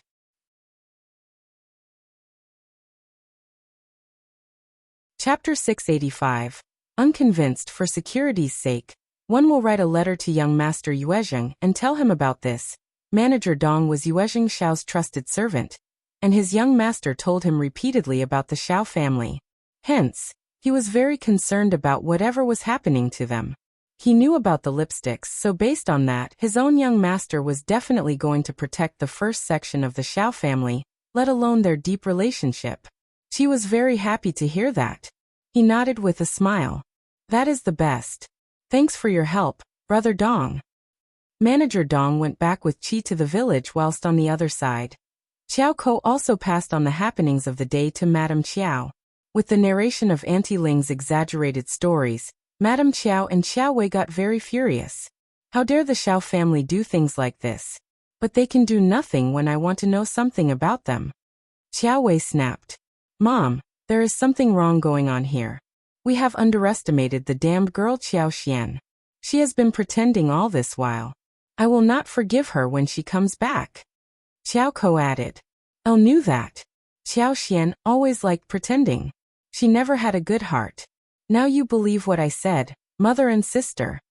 Xiao Wei said, Mom, ask Auntie Ling to take more people to pay them another visit tomorrow. Madame Chiao sneered. Auntie Ling, take some police officers there as well. Let's see what the Xiao family is capable of. Xiao Wei's eyes sparkled. Yeah, that is right. Xiao Ko was very glad too. She proposed automatically. Mother, I will go along with them tomorrow too so that I can regain the face for you. Concubine Du disapproved of this proposal, but she did not dare say anything. Madame Qiao did not care. She said nothing. Qiao Ko could do anything and go anywhere she wanted because she did not mind if it was Qiao Ko or the Xiao family who got into trouble. She and Xiao Wei would never be there personally. That was beneath them. The Xiao family were not good enough for them to investigate personally. But when they learned of Qiao Xian's properties much later, they regretted it terribly. After all, when Qiao Xian and Xiao Yunduan were missing, and the two of them broke into Qiao Xian's place and found all those properties, they would have been able to take them for their own. Even Ms. Fong and her children would not be able to stop it. But they did not do that, thus missing the only chance they could possibly have. The first section of the Xiao family did not expect Auntie Ling and Xiao Ko to come over so soon. Nor did they expect that they brought along 2 police officers. Police officers were serious officials, so 2 of them were already enough. Besides, it had been Madame Qiao who got the 2 of them transferred here personally, so the whole action was done in a very quiet manner. Ms. Fong and her family were slightly scared looking at the scene. But Manager Dong was present beside them, luckily. Manager Dong stepped forward and spoke with the 2 policemen, mentioning that the properties belonged to Yuezheng Xiao's, whilst the Xiao family were just in charge of watching them over. If they wanted to have a look at them, they needed to write a letter to Yuezheng Xiao who would come and have a talk with them personally. But before Yuezheng Xiao was here, no one would be able to go into those places. The 2 officers had to believe that. They could not counter the Yuezheng family from the province. Qiao Ko did not care. She wanted to break in no matter what. But she could not move the 2 police officers, since she was not capable enough. The 2 police officers could not just leave without making a deal with Manager Dong. So they decided to wait for young Master Yuezheng who was going to arrive after 3 days. After this, they would be able to speak with Madame Qiao about this personally. Chapter 686. County Magistrate Qiao's idea. If he could not make it after 3 days, then Madame Qiao's order would have to be put into implementation. Manager Dong communicated on behalf of the Xiao family, and sent his worker to pass on the message to the province urgently. Auntie Ling and her group returned without receiving any results. Madame Qiao started to feel skeptical. But she could not just provoke the Yuezheng family by breaking into their properties. The old master had already forced many rich people to give him money, and he was not very liked among the rich households currently. If the Yuezheng family were offended as well, those rich households would combine forces with the Yuezheng family to cause them trouble. The old master's future was very important, and they had to be very careful about it. Hearing the news, Yuezheng Xiao did not dare delay it by even a second. But Xiao Yunduan was going to take the imperial examination within 5 days. So after thinking about it, Yuezheng Xiao concealed the incident from Xiao Yunduan and Xiao Xian, and went to the county personally. If he could solve the problem, he did not need to bother Xiao Yunduan and worry him. Sure enough, Yuezheng Xiao went to visit County Magistrate Qiao and recounted the whole story. Only then did County Magistrate Qiao realize what his wife had done behind his back. He got furious and gave his wife a warning. Then he politely consoled Yuezheng Xiao. He even asked Yuezheng Xiao what his relationship was with Xiao Yunduan. Yuezheng Xiao did not conceal things at this point. He smiled and expressed that he appreciated Xiao Yunduan. Especially after he arrived in the province and attended many gatherings, he managed to attract even young Master Xia's attention. County Magistrate Qiao was shocked to hear that. Yuezheng Xiao sneered inwardly. Officer Qiao was indeed very concerned about his own interest. He was not even bothered to conceal that. Good, if the Yuezheng family was not strong enough, Xie Jingrong's name could keep the first section of the Xiao family safe for a while. Officer Qiao smiled pretentiously. My son-in-law managed to attract young Master Xie's attention? He is very lucky. That is not luck. Yuezheng Xiao smiled. Brother Xie has always had a high standard in seeing people. People without talents would not be appreciated by him. Officer Qiao's heart skipped a beat. He believed the words completely. He even felt that Yuezheng Xiao must be paying attention to him, because Xiao Yunduan attracted young Master Xie's attention. He believed that Yuezheng Xiao was here to tell him that he was a good friend of Xiao Yunduan's. Young Master Xie was very arrogant, and it was normal that he appreciated people with talents. But did he really see Xiao Yinduan wrong? Was he actually that capable? Officer Qiao smiled again. You are right, young master. My son-in-law does have some talent. But how do you think he will perform at the imperial examination this time? Yuezheng Xiao was sneering inwardly. Brother Xiao is very talented. I believe that he will definitely have a good rank this time. He was not bragging about Xiao Yinduan. Xie Jingrong spoke highly of this man, and he trusted Xie Jingrong's judgment. He had a hunch that Xiao Yinduan would make it, for some reason. He could tell that Xiao Yinduan was very confident. When a down-to-earth and steady man expressed that he was confident, he really was. Officer Qiao cheered inwardly. He could not even conceal his smile and nodded. Good one, knew Yinduan was a good one. He has lived up to my expectations.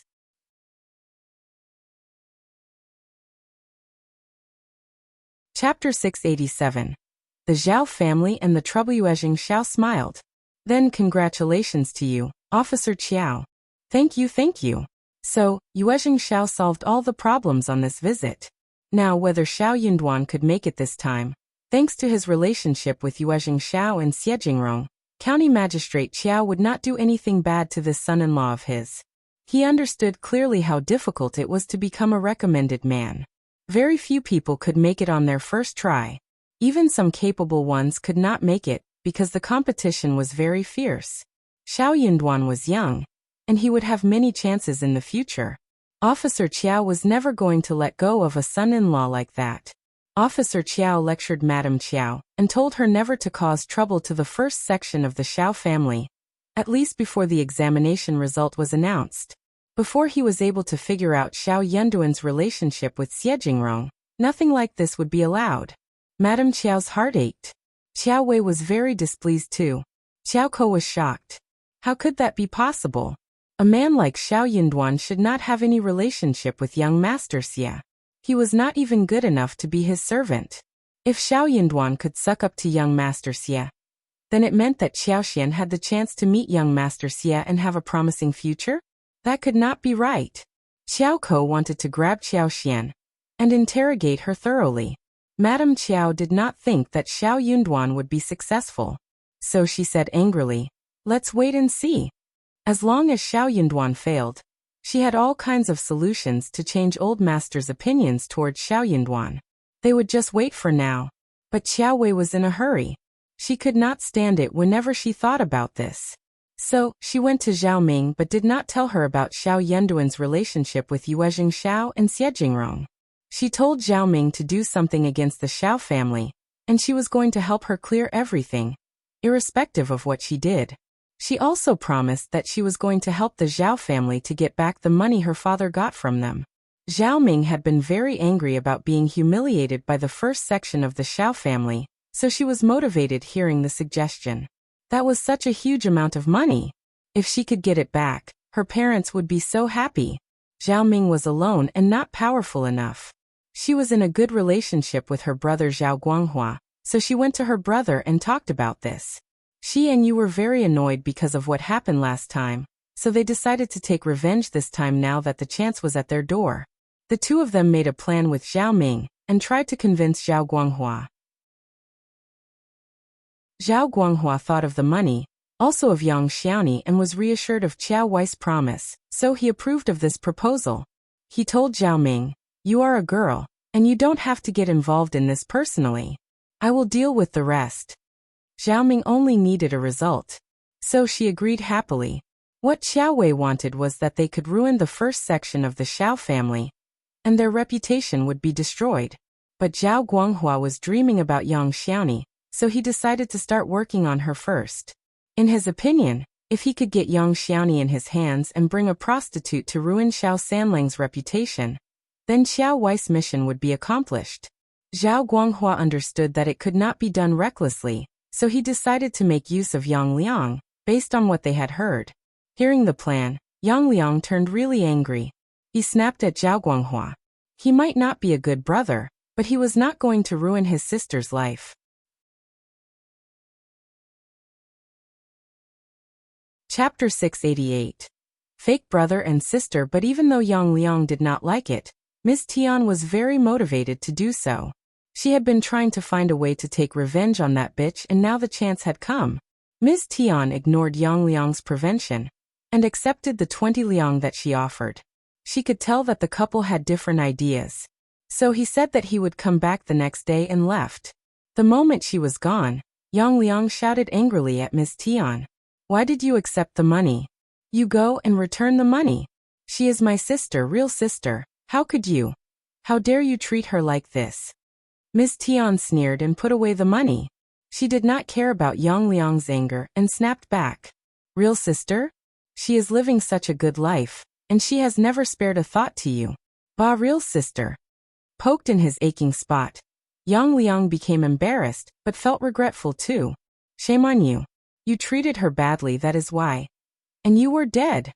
Miss Tian sneered and broke through his hypocrisy. Elle treated her badly and you knew that clearly. But you said nothing. Now you are solely blaming me for it. Hehe. Elle think that you treated her like that before, so you don't need to call her your real sister now.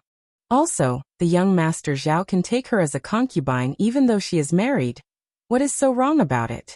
She can be young Master Zhao's concubine, and will have maids serving her, without any worries about food and clothes. Isn't that better than what she has now? We are doing this for her sake as well. Also, young Master Zhao is trying to teach the Xiao family a lesson, and it means that he really likes that girl. Otherwise, she will fall into trouble together with the Xiao family. The Xiao family is nothing compared to the Zhao family, and they are definitely going to lose this time. Will you like it when she suffers? Anyway, we are doing this for her sake.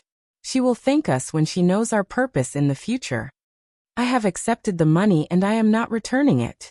Else, you can return it to the Zhao family yourself. Yang Liang was speechless. He sat down on the ground with his hands over his head, letting out a long ms. Tian realized that her husband was convinced.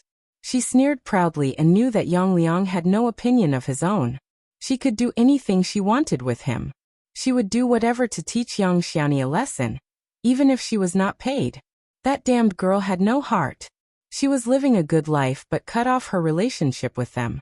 She had never visited them since she got married. If Yang Xiaoni was so ruthless, then she could do anything she wanted to. When Yuezheng Xiao dealt with the problem, the Zhao family had not yet started their plan on the Xiao family, so Yuezheng Xiao did not know about this. Hence, Yuezheng Xiao only told them about what Madame Qiao did to the Xiao family, and how Manager Dong dealt with the problem. Brother Xiao, sister-in-law, I should have told you earlier about this. But I was worried that you would be affected by it, and may not do well in the examination. That would have been a pity. Most importantly, I was able to deal with this problem myself.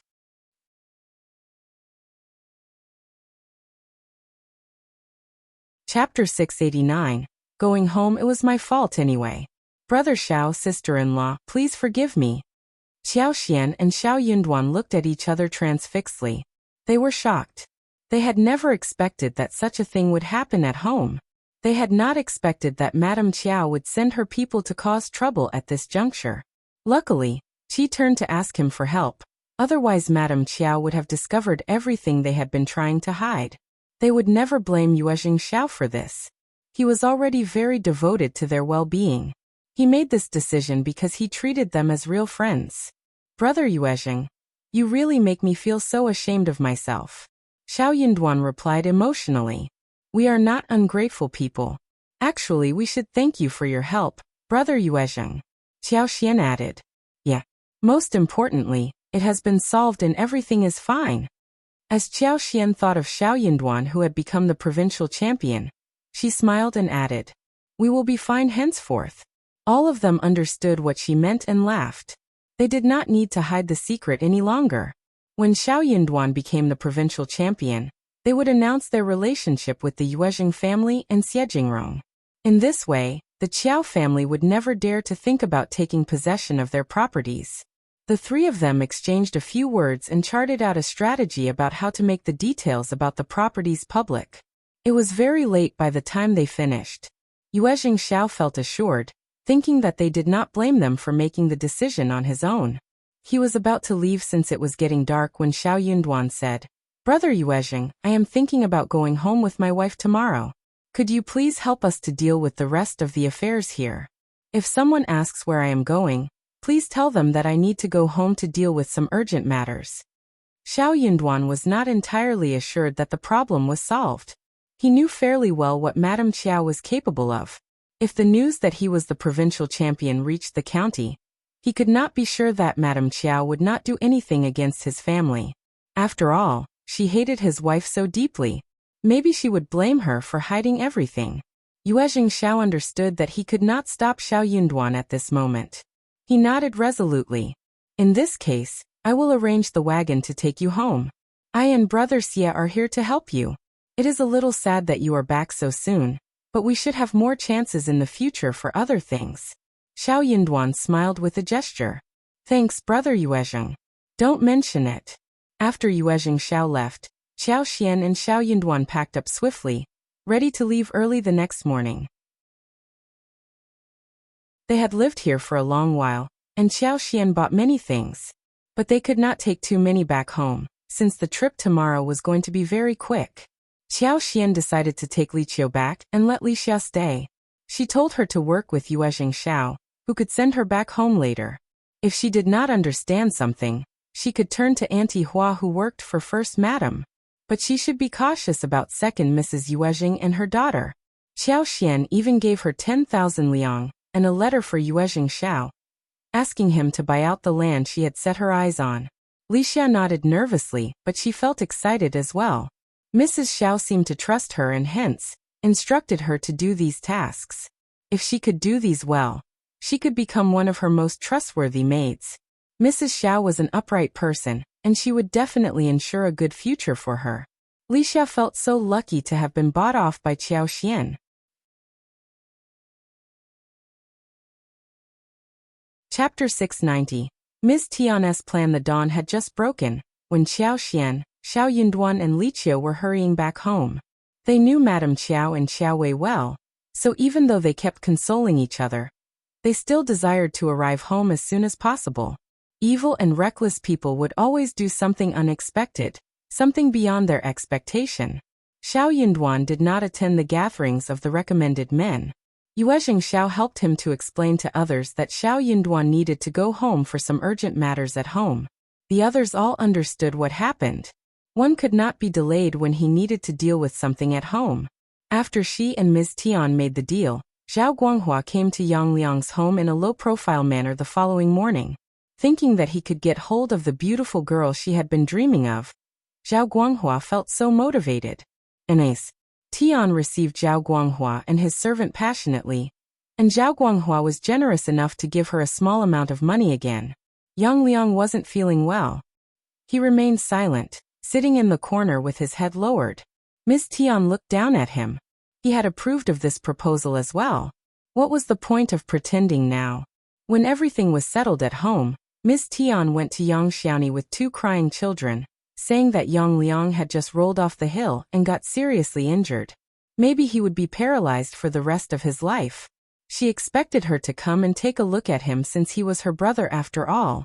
No one doubted that Ms. Tian would lie about this. She could not have been so evil as to joke about this, right? Yang Xiaoni panicked as well. She felt empty in heart. She did not hold any hope towards Yang Liang, but bloodline was a strange thing. So when she heard about Yang Liang's accident, Yang Xiaoni could not be so cruel as not to visit her brother after all. Xiao Sanling wanted to keep them company, but halfway there, Ms. Tian again cried and asked Xiao Sanling to fetch a reliable doctor in the town. They were too poor to hire someone good, and the doctor in the village could not be of much help. Xiao Sanling could not turn her down. Hiring a doctor was nothing to him because the amount was quite little. So he nodded and left. Yang Xiaoni went back home with Ms. Tian alone. As they reached the familiar yet strange-looking yard, Yang Xiaoni stopped her steps and felt a little blurry in mind. This place used to be her nightmare, and she thought that she would never come back after she left. But here she was again. She did need to visit her brother if he was about to get paralyzed. It was just a visit, wasn't it? Ms. Tian smiled at Yang Xiaoni, seeing that she stopped. What are you staring at? Come in. Young Xiani's heart throbbed. She suddenly had a strange feeling. Her brother treated her terribly, but he liked Miss Tian. He was the backbone of the family, and if he got sick, Miss Tian would not have been able to show a smile at this juncture.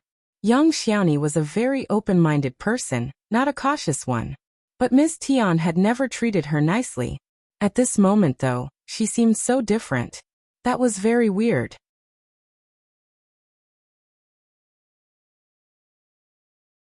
Chapter 691. Suspicion. Young Xiaoni said as she walked into the yard. Is Yang Liang so seriously injured? Hearing that Yang Xiaoni did not even address her husband as brother, Miss Tian cursed her inwardly. But she did not want to cause any trouble at the moment. So she did not pick on Yang Xiaoni but sighed pretentiously. Of course. He is lying in the room. You should go and take a look at him, and speak with him too. Young Xiaoni looked at Miss Tian in surprise and her heart was throbbing. Aeneas, Tian did not call her a ruthless and cruel girl? That was very strange. Young Xiaoni might not be so skeptical towards others, except for Miss Tian. She had been living under Miss Tian's dominance for years, and she survived to this stage because she knew Miss Tian well. She knew exactly what Miss Tian was like. Suddenly, she felt that something was very wrong. How could Miss Tian treat her so kindly? Young Xiaoni did not want to enter the house. She said, "I will wait for Sanlang until he comes back with the doctor." Miss Tian's face changed. She gripped Young Xiaoni's arm and dragged her in. "What are you waiting for here? You have no heart. Your brother is injured and you don't even want to look at him?" Young Xiaoni shrugged away her hand and said, "Get off me now. Shut up now. I can drag you in." Young Xiaoni was used to doing labor work, and she was physically strong. Miss Tian could not control her. The two women started fighting with each other in the yard. Miss Tian was worried that her money would be gone if she didn't succeed now, so she shouted loudly, "Shut the main gate now. She and Do complained about Miss Tian being useless, so they rushed out of the room. "It is you." Young Xiaoni soon recognized the two people who had tried to grab her earlier. Scared and frightened, she did not even have time to curse Miss Tian when she pushed her away, rushing towards the gate. "Stop." She and Do rushed out. If the gate was closed and they gagged her, no one would see anything, and the matter would go smoothly. But if Young Xiaoni rushed out, there was nothing they could do. People were milling around the village. They were not brave enough to rob a girl in broad daylight. Young Xiaoni was panicking. The gate was right in front of her, but she felt that she was not going to make it. She and Do were right behind her. Right then Yang Liang, who had been ordered to stay in the room, rushed out and bumped into she and Do, who collapsed on the ground. Young Xiaoni was suddenly relieved. She rushed out without looking back. "Bitch, stop now." Miss Tian did not give up and instead sped out. Young Xiaoni asked for help when she was rushing out. Help me please." Miss Tian wanted to beat her to death. "Stop it, shut up now." Some villagers were on the way and they saw the scene, feeling surprised. "Hey, Xiaoni is here. What is wrong? So confusing." Yeah, she had just reached the entrance of the village when a donkey cart came towards her.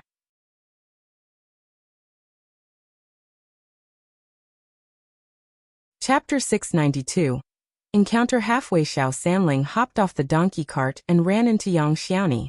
"Brother Sanlang." Yang Xiaoni threw herself into Xiao Sanlang's arms, crying loudly and feeling miserable. Miss Tian's heart sank. She turned around and decided to run away.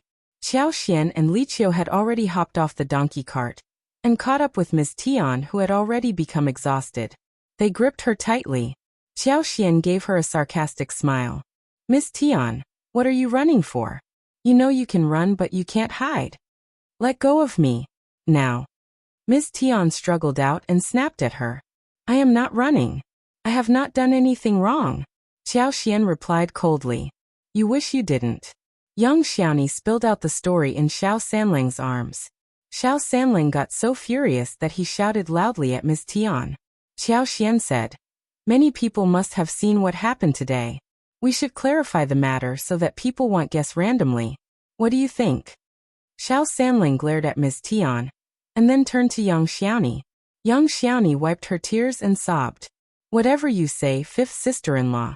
In this case, we will go to fifth Grandma Yang.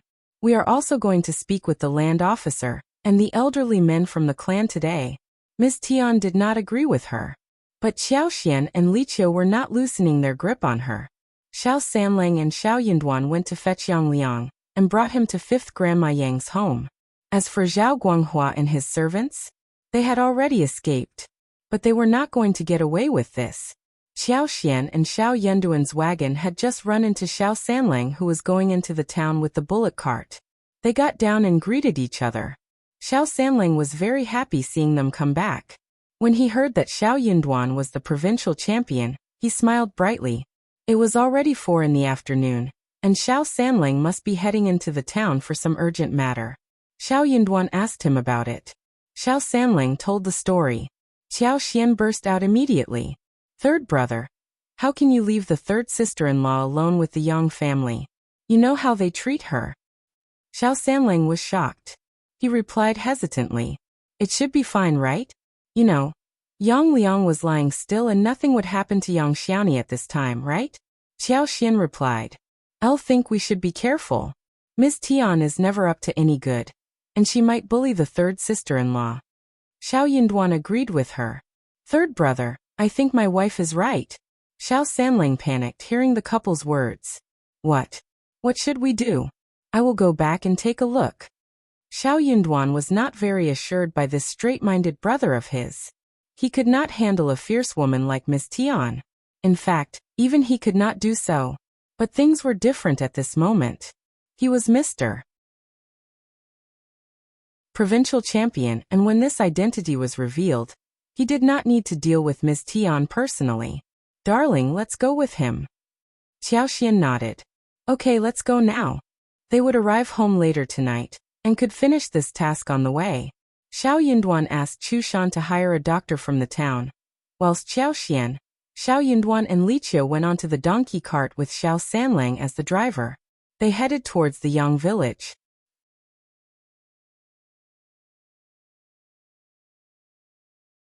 Chapter 693. Pressure. Then, this was the scene that they ran into. Xiao Xian was right. Something was wrong. Ms. Tian's expression told them that Yang Liang was completely healthy. When they asked in the village, everyone was shocked. Yang Liang is seriously injured? Of course not. I saw him wandering around in the village yesterday at noon. Yeah. The couple are so lazy. How can they go to the hill and get injured? Haha. Shame on them. They lied just to get Xiaoni home? That is so bad. That is totally over the top. But Xiaoni is also bad. She doesn't want to speak with her brother and sister-in-law. No matter what the truth was, the news had been spread. Yang Xiaoni, Xiao Xian and Li Qiu forced Ms. Tian to visit fifth Grandma Yang. And everyone went to see the show of Yang Liang's family. When they met fifth Grandma Yang, Xiao Xian greeted her politely and narrated the story briefly. Then, she accidentally spilled out the news that her husband had not only become a recommended man, but also the provincial champion. They were just hurrying home to pass on the good news to their family, but ran into such a thing halfway. Yang Xiaoni was surprised and glad, whilst Ms. Tian turned pale. The others exploded vividly when Xiao Xian's words were heard. What? Did I get it right? Xiao Yinduan is a recommended man now? Mr. Recommended Man. And Ms. Qiao said he is ranked first. Is that true? Of course yes, who dares make such a lie? Xiao Yinduan, no cultivated talent Xiao, no recommended man Xiao. You are so capable. Fifth Grandma Yang's family felt so honored when they heard that. They kept saying congratulations to Xiao Xian and her husband, and started to show a lot more enthusiasm and politeness towards Yang Xiaoni. Fifth Grandma Yang, without hesitation, asked her children to get land officer and the elderly men from the clan over. Soon, Xiao Yunduan's success in the examination spread across the Yang village. Soon, Yang Liang was escorted there. Xiao Sanlang became the brother of Mr. Recommended Man, whilst Yang Xiaoni was the sister-in-law of Mr. Recommended Man. Moreover, this recommended man was the provincial champion. What did that mean? It meant that he had the biggest chance to become the advanced scholar next year in the spring examination. After all, he was the first one in the whole province. At that time, he would become an officer. Who would want to offend an officer for people like Yang Liang and Ms. Tian? They were definitely going to help this potential officer. It was a very easy process of interrogation. Under heavy pressure, Ms. Tian soon confessed everything without being brave anymore. But she was not regretful. She kept complaining about Yang Xiaoni for being cruel. But for her ruthlessness, she would not have been tempted to do something like this. Yang Xiaoni got annoyed hearing that. Some people from the Yang village tried to tell Yang Xiaoni to be tolerant and open-minded. If Yang Xiaoni could help their village now when Xiao Yunduan was rising in his position, their village might possibly become promising as well. So they all hoped that Yang Xiaoni could accept her brother and sister-in-law's apology. That would make the Xiao family's relationship with the Yang village better.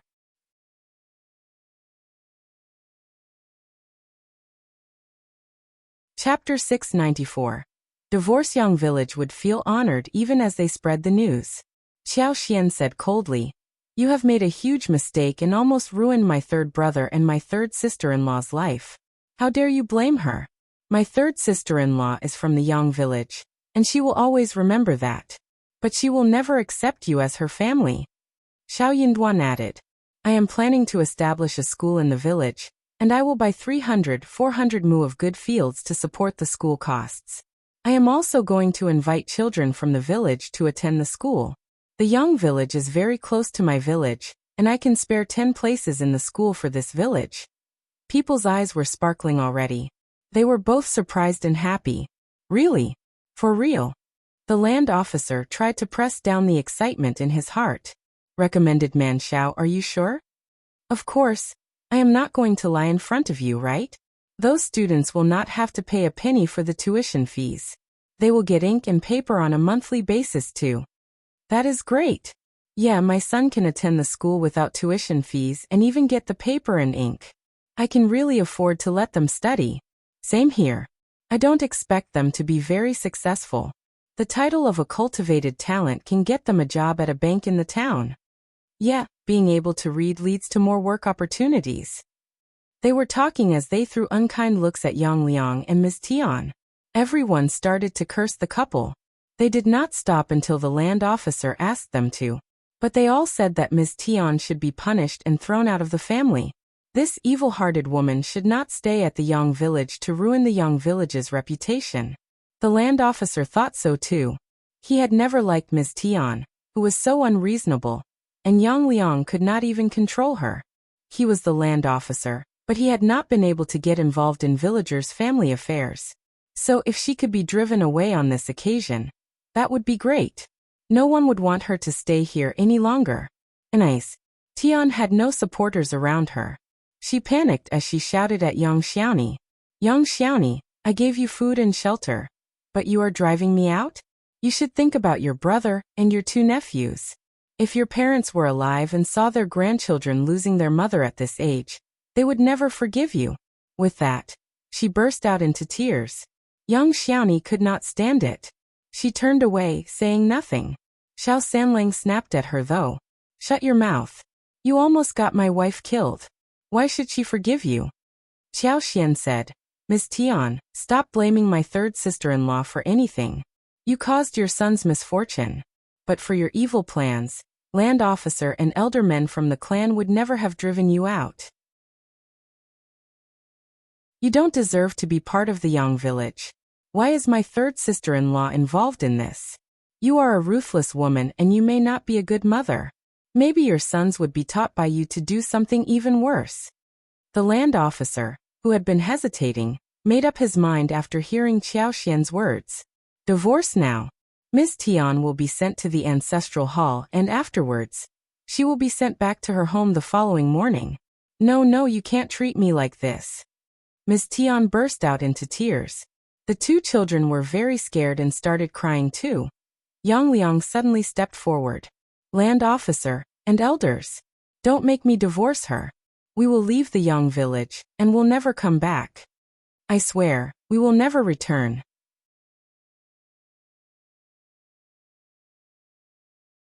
Chapter 695. Cut off. Yang Liang had always been bullied by Ms. Tian, but he relied on Ms. Tian heavily. He was used to her. He just could not imagine how to survive without Ms. Tian, and how to bring up his 2 sons. He never imagined marrying again. He had no money to afford a new wife. Aloes, no woman from any good family would be willing to marry him. That was why he made the suggestion. They were all shocked, including young Xiaoni. Honestly, when they left the hometown and the protection of their clan, it would be very difficult to set up a base somewhere else. Especially young Liang and Ms. Tian, who were lazy, poor and had no skills for anything. They would simply be waiting for death without the house and the fields that they had now. Young Xiaoni's heart ached. In her brother's heart, she simply did not exist. Otherwise, he would not have defended Ms. Tian at this point. Anyway, she thought of how young Liang rushed forward to bump away the 2 bandits, because of which she got the chance to slip away. Otherwise, young Xiaoni closed her eyes in pain. This was the last time. Uncle Land Officer, they don't have to leave the village. But I want you all to be my witness today. I am going to break off my family ties with him, and we will never have anything to do with each other. Moreover, this is the last time. If you ever set me up again, I will report you to the government office. One swear I will. Miss Tian let out a sigh of relief hearing that they did not need to leave. She was about to counter young Xiaoni to ask something more, when young Liang answered his sister. Okay, we will break up our relationship with each other. We will never have anything to do with each other ever. He could not meet her again anyways. He was too ashamed. It was good that they just stopped having a family bond. He did not prevent her from getting set up today after all. Seeing her rushing about anxiously, he suddenly felt bold and rushed up to bump away the 2 bandits. That was all he could do. He knew that he was stupid and useless, but what else could he do? Xiao Xian smiled. Good. Then we write it down on the paper and seal it with 3 copies. We will keep one for ourselves, one for the Yang village's ancestral hall archives, and the 3rd will be for Yang Liang and his wife.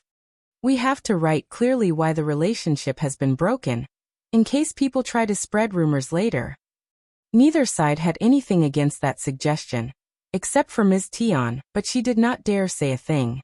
So the whole thing was settled. The letter was written and signed. From that moment on, young Xiaoni was a complete stranger for Yang Liang and his family, everyone from the village side. It served the couple right. If they had not been so critical towards young Xiaoni, they would flourish too when young Xiaoni married into such a good family. They would definitely have gotten something good, and their situation would have become much better than what it was now. Recommended man Xiao had a promising future, and young Xiaoni was his sister-in-law. That was such a great honor. But now young Liang and his wife had nothing to do with their sister anymore. Miss Tian looked furious. She did not seem to be willing to break off the relationship. Was she still trying to get something good out of it? In her dreams.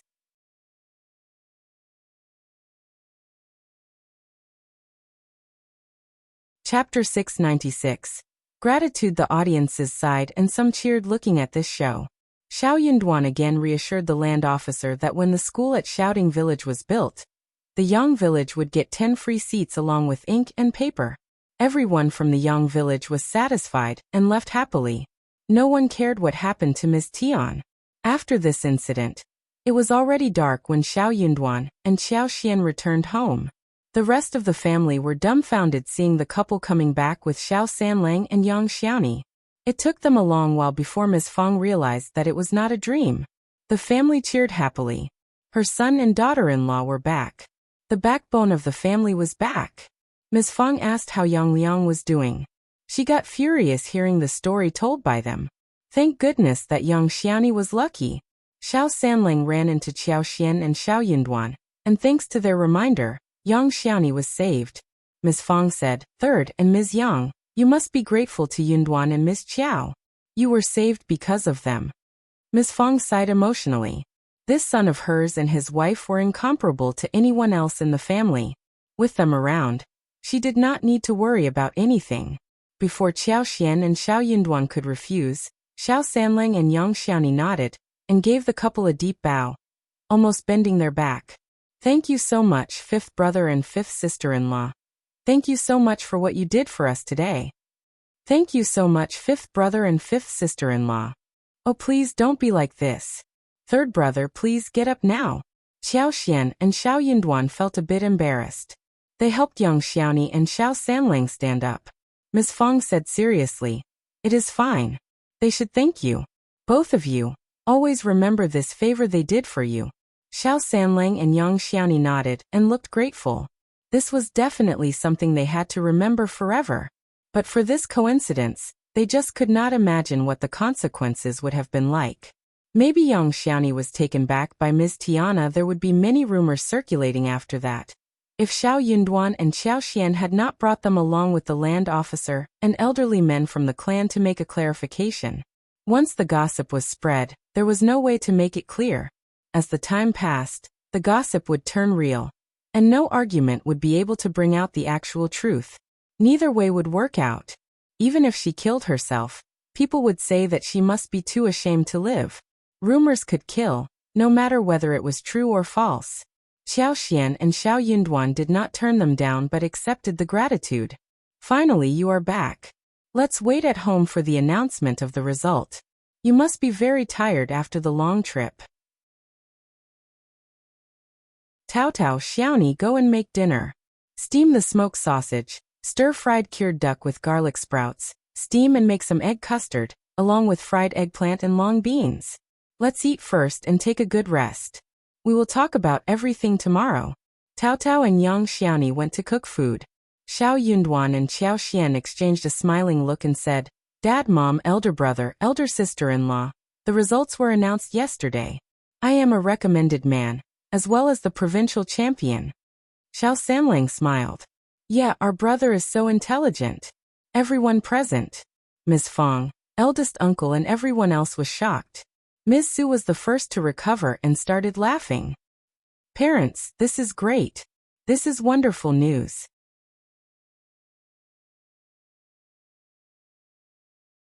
Chapter 697. Mother-in-law's plan. Haha. Yeah, great news, wonderful news. Yunduan finally made it. Ha ha ha. Ms. Fong finally realized what was going on. She kept laughing and felt like she was floating in the air. This was indeed brilliant and delightful news. The whole family cheered happily and passed on congratulations to each other. Their words were all jumbled up, and no one knew what they were talking about in the end. All they knew was that Xiao Yunduan became a recommended man and ranked first in the examination. They were so glad. A long while later, the excitement settled down a little. Then they started to talk with each other, asking about Xiao Yunduan's examination. Xiao Yunduan and Xiao Xian had been calm about the results ages ago. But when they were surrounded by the cheerfulness of the family, they were delighted nonetheless. Xiao Yunduan smiled and answered every question patiently. Their questions were all asked out of curiosity, strange but interesting. It was a lively scene in the family. Tao Tao and young Xiaoni had finished making dinner, and asked Xiao Yunduan and Xiao Xian to come over and eat. The family was sincere when offering them the food. They were truly happy for them. Ms. Fong kept asking Xiao Yunduan to eat as much as possible. She felt very concerned when she heard that Xiao Yunduan spent 9 days in the examination room. The simple dishes served at home were full of homely taste and warmth. Ms. Fong glanced at elder uncle, asking suddenly, "Oh yes, are we supposed to inform the other brothers about Xiao Yunduan becoming the provincial champion, so they can celebrate with us?" Everyone was startled. Xiao Xian and Xiao Yunduan exchanged a knowing look. Their mother was up to something. Eldest uncle's first reaction wasn't good. His face changed. Of course, yes, definitely. For some reason, eldest uncle now had subtle feelings towards the other two sections. He suddenly felt that since Xiao Yunduan had become provincial champion, the other two sections of the family were not at the same level as them now. Everyone was looking at him openly or secretly. They were not surprised by the moves on his face. Ms. Fong sneered inwardly. Wasn't he the one talking about one family and all? Now that they had such great news, he didn't even want to tell them in case they got angry. What was wrong with Yunduan being excellent? Nas. Fong asked intentionally. How about you visit them now and share the news with them? Eldest uncle coughed slightly, turning down the suggestion. It is getting so late. We can wait until tomorrow. Also, we have hidden Yunduan's participation from everyone. Lulang even asked about this specifically. I never told him that Yunduan went for the examination. How can I explain it to them now? He was simply blaming the others between lines. Xiao Xian pursed her lips. Ms. Fong was very displeased, and so was the elder brother. Ms. Fong firmly believed that what her son and daughter-in-law told them to do was right, and that they should follow their instructions. Xiao Xian knew clearly what was going on with Xiao Lulang. He was never up to any good.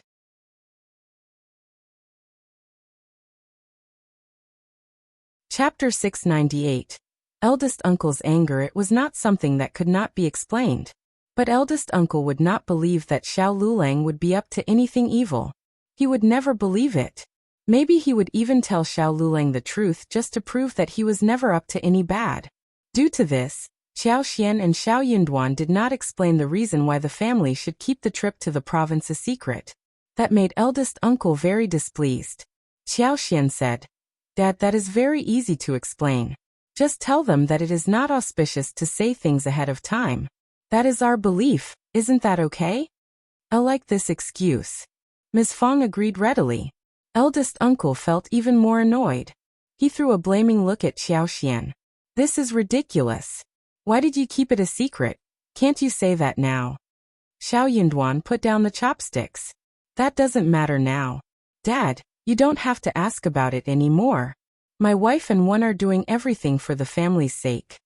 Everyone else nodded. True. Eldest uncle was so angry. He felt that he had been left out of the family. "I'll trust you, but we need to explain it to others clearly so we don't have misunderstandings." "Dad, there is no understanding for us. I believe in my brother no matter what." "Shut up." Eldest uncle glared at Xiao Sanlang. He had wanted to tell Xiao Yunduan to take good care of the other sections of the family, but he lost interest, knowing that his request would not be responded to. Actually, he wanted to hear Xiao Yunduan volunteering to make the offer, but that was not going to happen for sure. Suddenly, a loud banging sound on the door arose. It was Ms. Yan and Ms. Niu. Chunyu went to open the door. Ms. Yan and Ms. Niu rushed into the room. Ms. Yan had just greeted them when Ms. Niu cried loudly, "Elder brother, elder sister-in-law, you have to help us. My grandson is gone. I am so concerned." Since they did not know about Xiao Yunduan's visit to the province, they did not find his and Xiao Xian's presence strange. But Ms. Yan realized that she had not seen Xiao Xian and Xiao Yunduan on her few previous visits, and she felt that the first section of the family must be hiding something from the others. But she did not ask or say anything more. Ms. Niu's words shocked everyone in the room. "What? Gone? What does that mean?" "Mom, don't cry. Tell eldest aunt and eldest uncle what happened, so that we can all help." Ms. Yan cried and held back Ms. Niu in tears. Ms. Fong felt good that Ms. Yan was present, so things could go easily. Ms. Yan told the story. After lunch, Xiao Xianwen was playing in the village, but did not come home until evening. They did not pay attention to his absence until a long while later. Children were always playing together, and they might forget to come home. Usually, they only went to get children when dinner was ready. Same went for the second section of the family. However, they could not find the child. The children who hung out with Xiao Xianwen said that he went home already. That made the second section of the family very anxious. They went about searching in the village, but still failed. They were really anxious at this moment.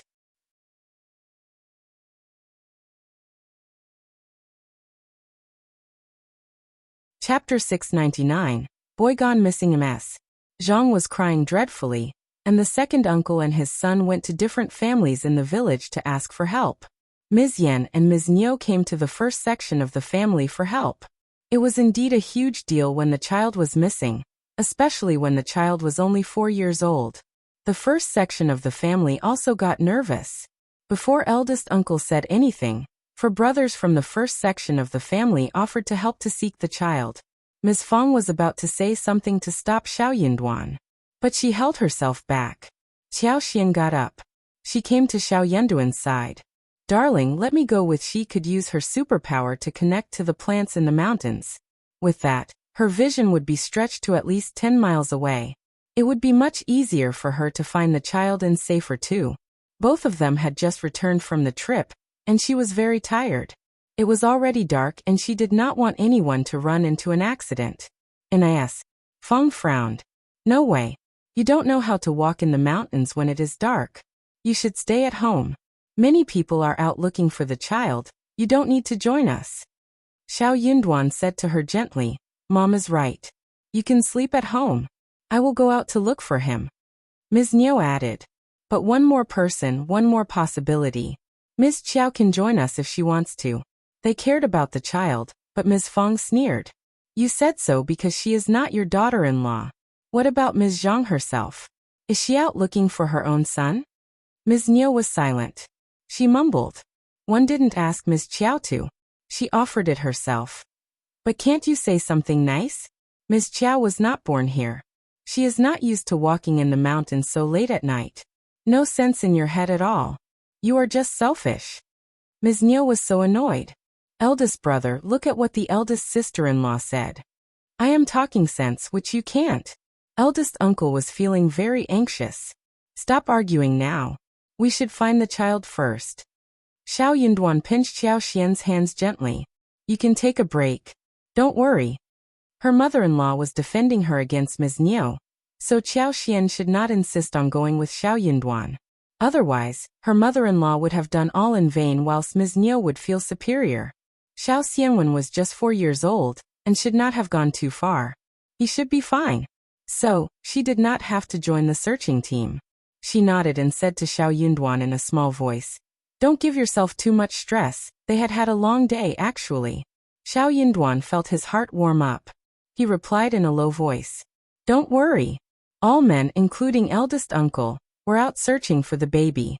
It was quiet in the room suddenly. Ms. Fong asked Ms. Su and Xiao Xian to go to bed. Ms. Yan also asked Ms. Niu to go back home. Instead of sleeping, Xiao Xian stood in her yard and placed her hands over an orchid tree. She used her superpower and allowed it to go through all the plants. She would not miss anything as long as she could look carefully within dozens of miles. It took time for her to conduct the move. It also cost her energy, due to the large scope of area. Xiao Yunduan was not with her, so she did not need to be too cautious. She could recover after one night's sleep. As she glanced across the area, she, however, did not notice any sign of Xiao Xianwen.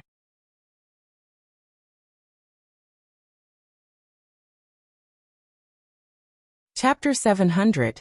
Confused that made Xiao Xian quite confused. Xiao Xianwen was just a little boy. How far could he go? He might have run away himself, but even if he had an adult with him, he would have stopped within dozens of miles. People might miss some places, but Xiao Xian would never miss any corner. She had even looked into the water, but she could see nothing. Her heart sank. Could Xiao Xianwen have been taken away by some human trafficker? That should not have happened. Human traffickers might be around, but they rarely came to the village to kidnap children. Strangers were always noticed when they were in a village. They would not be able to kidnap children away easily. Ms. Niu must have asked about strangers from the other children too. If that was the case, they would have reported it to the governmental office rather than go out to seek the child first. So where did the 4-year-old child go? Xiao Xian was feeling a little upset. It would be a little difficult to find the child in this way. She felt very tired after maximizing her superpower.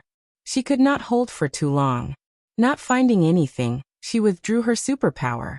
Subconsciously, she could not help but feel curious about what Ms. Zhang and Ms. Niu were doing. Ms. Niu was still awake, sitting by Ms. Yan's side in the room. Ms. Niu was mumbling about her grandson's whereabouts, looking really worried. Ms. Yan was consoling her constantly. Ms. Zhang must have gotten too tired to continue. She was now back in her room. She had fallen asleep. She even snored. Xiao Xian could not help but look down at her. Her son was missing, and the whole family was so anxious. But she was the mother, and was in the midst of a good sleep. Even if she was tired from crying, she could not have slept so deeply. She was totally heartless. Dawn came, and the searching teams came back. Xiao Yunduan and everyone else from the village were very tired. But none of them had found Xiao Xianwen. Seeing everyone back fruitless, Ms. Niu let out a scream. She passed out directly, which caused people to get anxious again. Those who spent the whole night searching were all really tired. They discussed amongst themselves that another batch of people should go and look for the child. Someone even suggested that they should report it to the government. What if someone did take the child?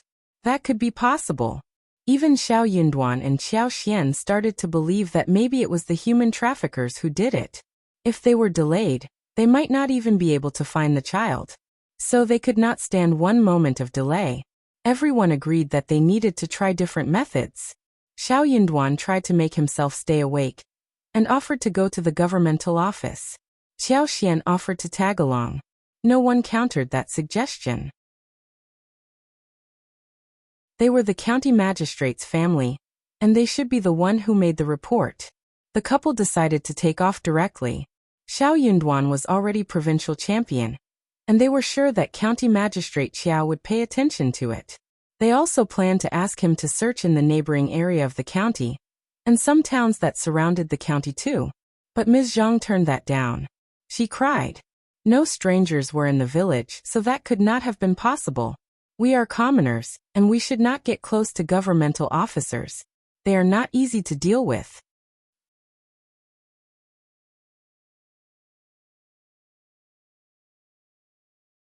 Chapter 701. No promise. Anything related to governmental office would be complicated. We can't afford to offend them. Let's just look more carefully. We can find Xianwen definitely. What is the point of reporting to the governmental office? She was right. Commoners wanted to live a peaceful life, and they would not want to get involved with governmental office unless it was absolutely necessary. It was always easy to report to the governmental office, but no one knew what requirements they would raise in return. Things might get very complicated. Xiao Xian said, "Second sister-in-law, don't worry. My husband and I will deal with it. We will be fine." The others nodded and showed a look of jealousy. Xiao Xian was county magistrate's daughter, and when she made this promise, there should not be any complications. But Ms. Zhang still did not accept that. She sneered at Xiao Xian. "Stop pretending to be kind. Who knows what you are thinking inwardly? You never treat us well. I don't believe you. You better stay out of this." Ms. Fong shouted angrily. "Ms. Zhang, listen to what you are saying?" Even second uncle could not stand what Ms. Zhang said. He told Ms. Zhang to shut her mouth. Ms. Zhang kept saying that they should not report to the governmental office. She did not trust the governmental office. Nor did she trust Xiao Xian unless Xiao Xian and Xiao Yunduan swore that they could get her son back. Otherwise, they were not allowed to report the case to any office. Anyone who reported the case behind her back would be her enemy, especially if her son was affected because of that. Xiao Yunduan and Xiao Xian were not very happy about this. Ms. Fong sneered. "They don't want to accept your help. Duan and Ms. Qiao. Don't bother anymore. She is the mother, she has the final say." Swear? Who would dare swear on this? They all exchanged a blank look between themselves. This idea was cancelled. Those who had gone searching for the boy went home to sleep. Another batch of people started to go and look for him. The Xiao family was very anxious. But by lunchtime, someone delivered a blackmailing letter. It was discovered at the gate of the yard of the second section of the family. But no one noticed how the letter reached the second section of the family. Ms. Zhang gave the letter to Ms. Niu and Ms. Yan, who could not read. So they gave it to the first section of the family, and asked Xiao Yunduan to read what it said. Xiao Yunduan was asleep. Xiao Xian did not wake him up but opened it herself. She was county magistrate's daughter, and she should be able to read. She opened the letter and was shocked. It was a blackmailing letter. The letter asked the second section of the family to deliver 100 liang to some place to ensure that Xiao Xianwen would be safe and sound. Otherwise, Xiao Xianwen would be lost forever. Ms. Niu almost passed out, crying out loudly. "Which monster did this? That is my grandson. We are not rich people. How can they come to us for this?" Ms. Zhang also put on a crying look. 100 liang. Where can we get 100 liang? Mom, please save Xianwen first. Xiao Xian and Ms. Fong were both shocked. Ms. Fong was very intimidating, but Xiao Xianwen was her grandnephew, so her heart softened. She was about to say something, when Xiao Xian gave her a wink, which made her hold back.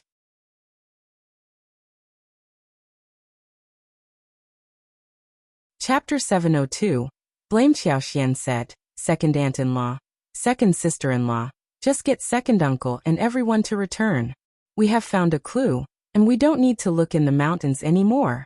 We should try to talk about how to save the child. Ms. Niu had been so anxious that she was distracted. She told Ms. Yan to get everyone back home, especially second uncle and Xiao Erlang. Nis. Zhang sneered and said to Xiaoxian, what is the point of talking about anything? We need money.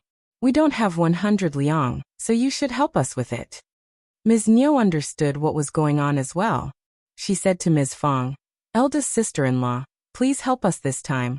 One can't let my grandchild get killed. Ms. Fong felt so disgusted. She was about to offer the money but they beat her to it, and were planning to let her pay the bill. They would always think about turning to her for help. What do you mean, second sister-in-law? If I don't offer 100 liang, would it be me who gets Xianwen killed? You don't have 100 liang, but can't you offer even 1 liang? Ines. Niu was about to argue back when Xiaoxian said, second aunt-in-law, let's wait until second uncle is back.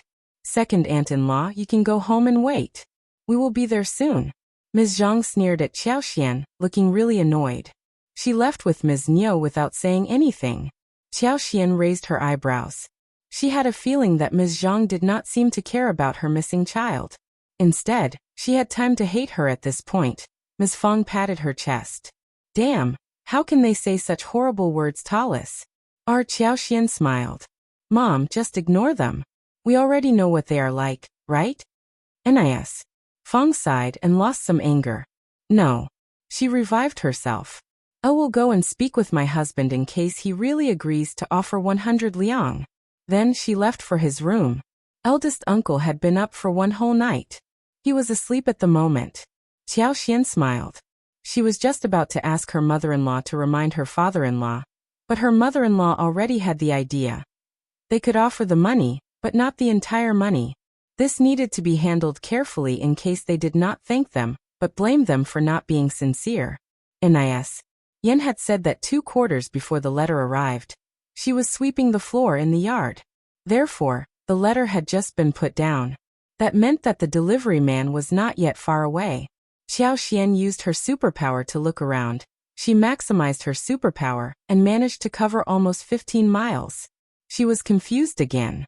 She did not see any strange man on the path, trees or valleys. Could that person have come in a wagon?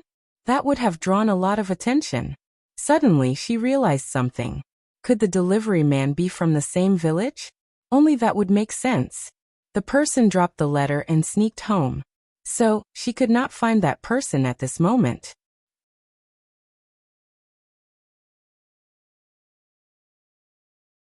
Chapter 703.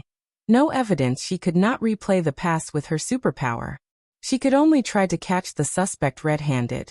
Xiaoxian suddenly had an idea flashing across her mind. Did Ms. Zhang arrange everything herself?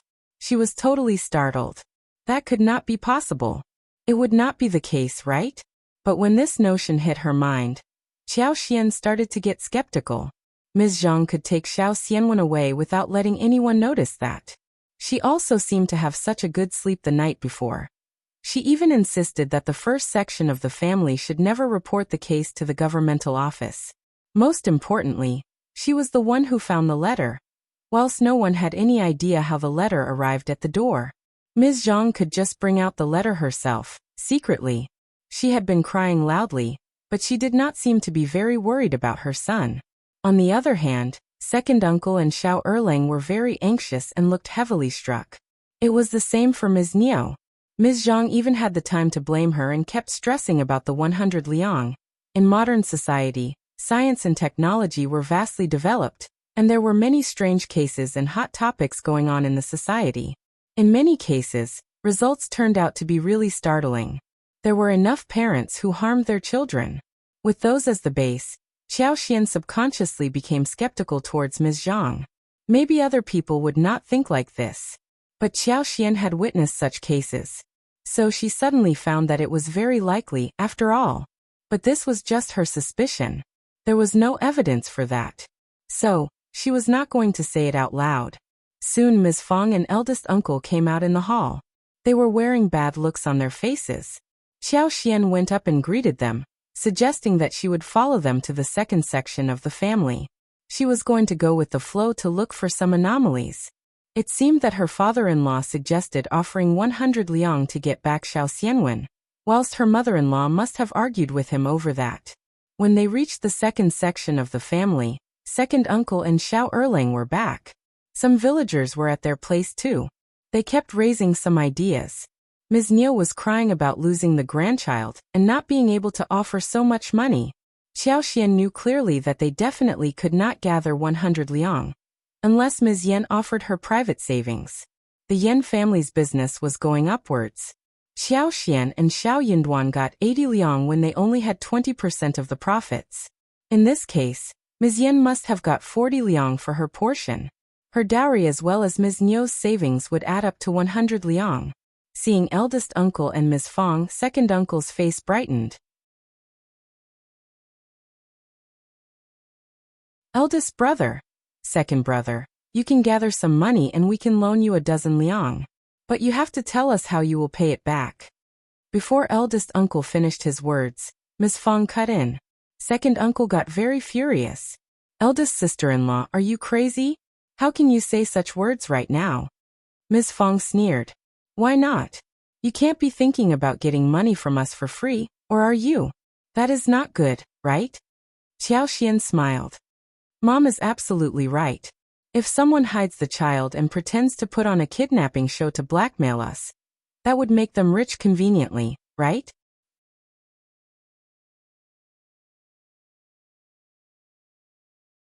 Chapter 704. A Weird Mother. What are you talking about? Miss Qiao, shut up now. Second uncle and eldest uncle shouted at Xiao Xian at the same time. Xiao Xian was simply adding fuel to the fire at this time. Second uncle was furious. Miss Qiao, what do you mean? How can you say things like that? Can anyone do anything like this?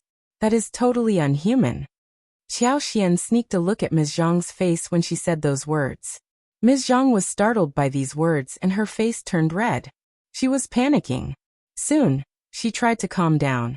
But Xiao Xian was more or less sure that Ms. Zhang had caused all of this herself. What a mother!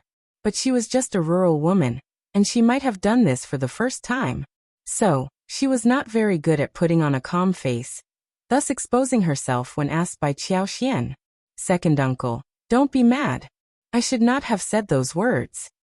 Xiao Xian replied calmly. But I was with my father and saw such cases in other counties, thus mentioning this out loud. A grandma hid the grandson and pretended that he was kidnapped. She forced her son and daughter-in-law to pay her, so that she could use the money to help the useless younger son. Sorry, second uncle. Second uncle sneered. He was very angry but he said nothing more. Xiao Xian was county magistrate's daughter, and she could not be lying when she said that there were cases like these. No one would be able to prove otherwise. She might be a little over the top saying it, but that was reasonable as well. Most importantly, the second section of the family did not have 100 liang, and they needed to get the money from the first section of the family. Second uncle did not care if he was getting the money as a loan. He barely had the energy to think about when or how to return the money. If he offended Xiao Xian, maybe they would not be able to get anything from them. Xiao Xian said sincerely, I think so too. Only ruthless and heartless people would use this method to get money. Such people would always get retribution, and end up badly.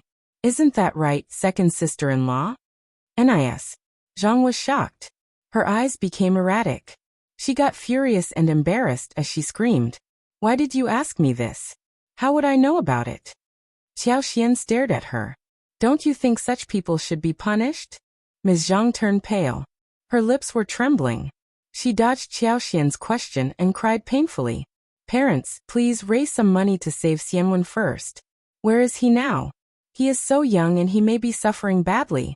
Ms. Zhang covered her face and burst into tears. Xiao Xian could tell that she was panicking already. Xiao Xian left the money discussion to Ms. Fong, who would never let the second section of the family take advantage of them. Also, if Ms. Zhang had planned this, Xiao Xianwen should be safe. Ms. Zhang just needed money. She would not kill her son. Xiao Xian gave Ms. Yan a look, and two of them left the room. In a quiet corner, Xiao Xian asked, "Fourth cousin-in-law, did second cousin-in-law ask second aunt-in-law for money these days?" Ms. Yan was startled. She wondered why Xiao Xian would say so. But Nis. Yan replied clearly. She did ask a few days ago. Second sister-in-law asked her for 10 liang, saying that her mother's family needed it desperately. She claimed that it was a loan and second brother's salary would cover the payback.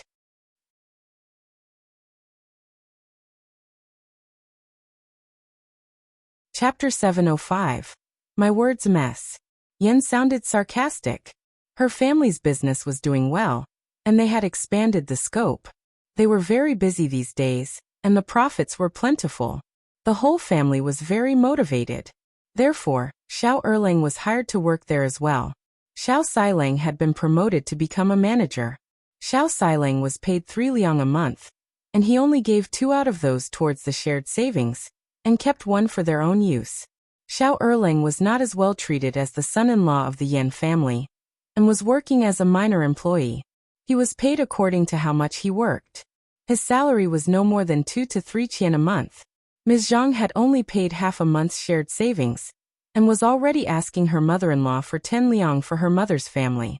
She even said that Xiao Erlang could pay that back with his salary as if his salary was huge. More importantly, Ms. Zhang came to her twice and asked her to tell her mother's family to promote Xiao Erlang as a manager. In this way, he could be paid more and work less. She turned her down, and Ms. Zhang was very irritated by her. Xiao Xian asked again, "Did the second aunt-in-law give the money to her?" Ms. Yan looked amused. "Of course not. I even heard the second sister-in-law blaming the second brother in secret." Xiao Xian sneered. "Good. Her mother's family needs money and her mother-in-law refuses to help. She must be feeling really annoyed. When she had the grudge and needed money, it would not be strange if she had some weird ideas in her head." Ms. Yan. That was true. But she felt that her fifth sister-in-law was implying something else. Xiao Xian smiled. "Fourth cousin-in-law, I have some guesses, but I can't say those out now, because 1 am not sure if I am right. Fourth cousin-in-law, please don't share my words with anyone else." Ms. Yan felt relieved. She nodded with a smile. "Don't worry, fifth sister-in-law, I will keep my mouth tightly sealed." Xiao Xian could not tell Ms. Fang about this and instead mentioned her guest to Xiao Yunduan. Xiao Yunduan seemed really calm hearing her words. He believed her instantly. Xiao Xian was surprised. She smiled. "Darling, you believe me?" Xiao Yunduan smiled. "Your words have a ground, and I think that your guess is quite possible. You aren't the kind of person who spreads rumors." Xiao Xian felt sweetness in her heart. "Good. One don't need to explain a thing. Darling, what do you think we should do about it?" Xiao Yunduan said. "El will get second cousin, and Xiao Xiaoqi to keep an eye out on Ms. Zhang's family. Ms. Zhang can't be the only one planning this. Ms. Zhang would not be able to carry it out alone. Moreover, she would not combine forces with someone outside the family. She needed to keep her reputation. If someone outside the family knew about her plan, she would have no way to keep her head up in her life, ever again. So she had most probably done this with the Zhang family. If they monitored the Zhang family, they may find something interesting." Xiao Xian smiled. "Thanks for your efforts, darling." Soon 100 liang was gathered.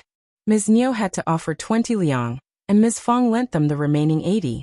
Xiao Erlang and Xiao Xiling would need to pay back Ms. Fang with their money every month in the years to come. Ms. Niu and second uncle cared about their grandson, so they had to agree to the deal. When the money was gathered, Ms. Zhang went to drop the money as the blackmailer had instructed. The blackmailer told her to come alone, and Ms. Zhang insisted on following the instructions. So she set off by herself.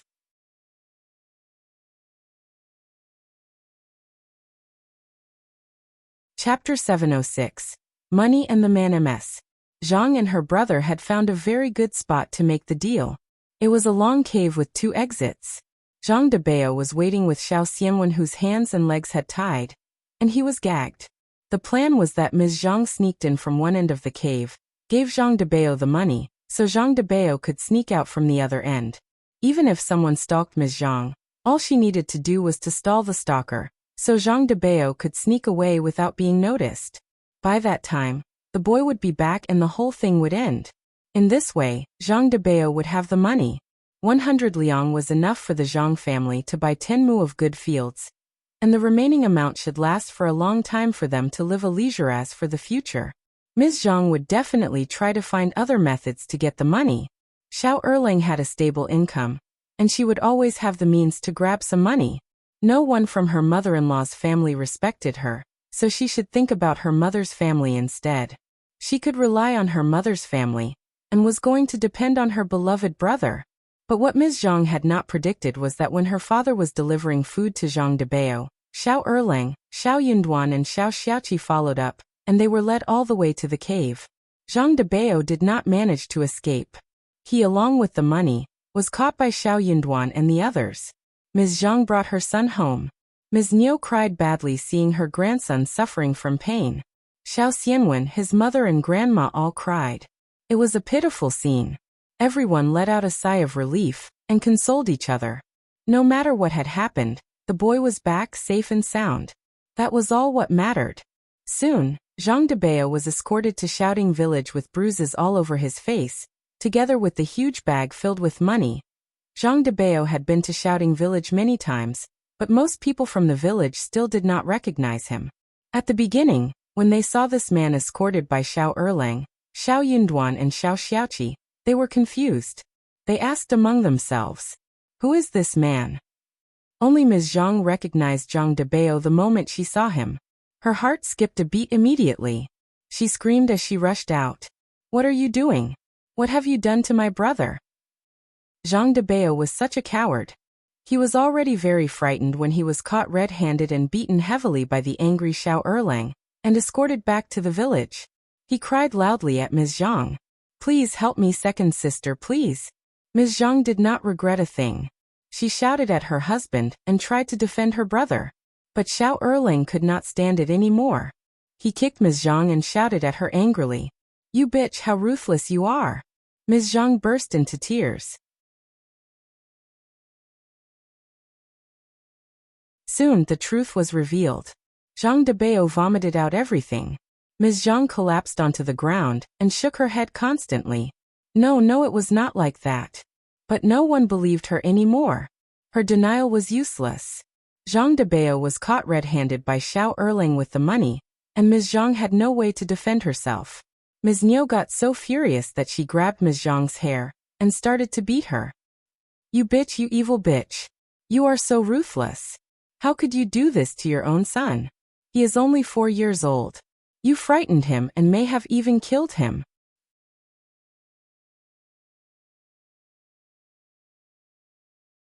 Chapter 707. Ms. Niu's fury. Your family agreed to do something like this? Are you so poor to do such an immoral thing? Who do you think my grandson is? I am going to kill you now. The angrier Ms. Niu was, the more fiercely she kicked Ms. Zhang. She had turned mental. Everyone was shocked by what Ms. Zhang did. No one showed any sympathy towards her. They were all looking down at her. Ms. Zhang's voice turned loud as she was kicked by Ms. Niu. Startled, people went up to pull Ms. Niu away. "Okay, stop it. Stop it now. You are killing her. Just vent your anger and stop it." Anais. Niu panted and kicked Ms. Zhang's body hard. She sneered. "She deserves to be killed." Ms. Zhang was bruised all over, and she had blood around her lips. Half of her clothes had been ripped off. Her hair was unkempt and much of the hair had been torn away by Ms. Niu. She was crying in despair and snapped angrily. "What else could I do? What else could I do? You all hate me. You think I am poor and you think my family is poor. I have just one brother, the only heir of the Zhang family. I have to help him, so what? Erlang earns money and gets 1 liang a month. In this way he can get 12 liang a year. I can surely share some of it with my brother, right? You never give me any money, not even 1 penny. What else was I to you, useless bastard, how dare you?" Ms. Niu got even more annoyed. She kicked her a few more times, cursing. "For your useless brother. You set up your own son? What reason did you have to do so?" She then pointed at Zhang Debao, who was cringing in a corner. "Is he a cripple? Does he not have any limbs? He still depends on his married sisters? Shame on this trash. For this trash, you didn't even care about your own son? Xiao Xian glanced at Nis. Neo subconsciously. This second aunt-in-law of hers did know some principles. But they were more or less the same, essentially speaking. Ms. Zhang cried even more loudly. What am I to do? My brother is weak and he can't do hard work. If something happens to him, there will not be any bloodline passed on from our family. How can you be so ruthless? You. Ms. Niu got so annoyed. The villagers were all shocked, whispering among themselves. There would never be any girls accepted from the Zhang family anymore. Their names were ruined. No in-laws would want to accept such a girl as their daughter-in-law. After all, who would be willing to marry someone who only defended her own family?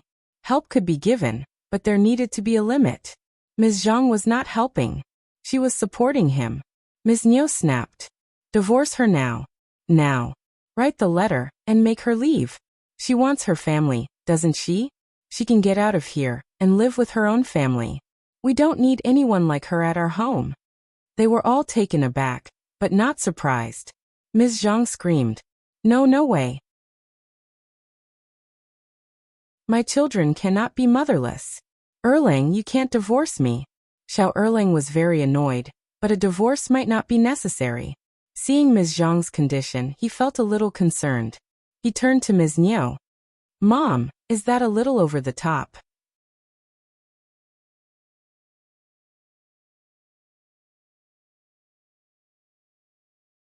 Chapter 708. Xiao Erlang's divorce. What are you hesitating for? Ms. Niu sneered. This evil woman doesn't even care about her son. She is all for her brother. Your children will be killed if you keep her. Or are you going to make your children think that the Zhang family are their only family? My grandson doesn't need a mother like this. She can just die. Even a tiger doesn't kill its own babies. She is not even as good as an animal. Divorce her now. Divorce her. Second uncle was annoyed too. He snorted. Your mother is right. This evil woman can't be kept any longer. Who knows what other things she would do in the future? She doesn't think what she has done is wrong. Instead, she is blaming us for not giving her any money. You are working for the Yin family, and you earn more than 1 liang a month. The business is growing and your salary will grow too. You can remarry any good woman you want. Xiao Erlang turned hesitant as he looked at Ms. Zhang. He had lost all affection for this woman after knowing what she did. Ms. Zhang panicked.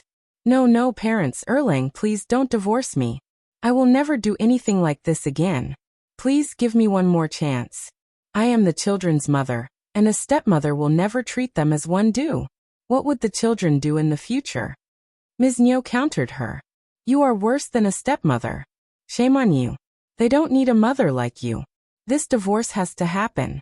Yunduan, write the divorce paper for him. Now.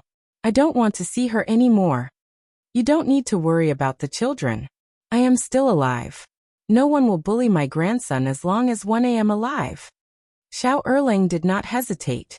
He agreed and decided to prepare the divorce paper. Ms. Zhang almost passed out. She was about to get up to grab Xiao Erlang, but got kicked away by Ms. Niu. She tried to find her children to defend her, but Ms. Niu had already sent the children into the room and let Xiao Meiling look after them. Ms. Zhang was begging hysterically, but Ms. Niu sneered and lectured her. Nis. Yin could not stand it any longer. She did not feel sorry for Ms. Zhang, but for Xiao Xianwen and his sister.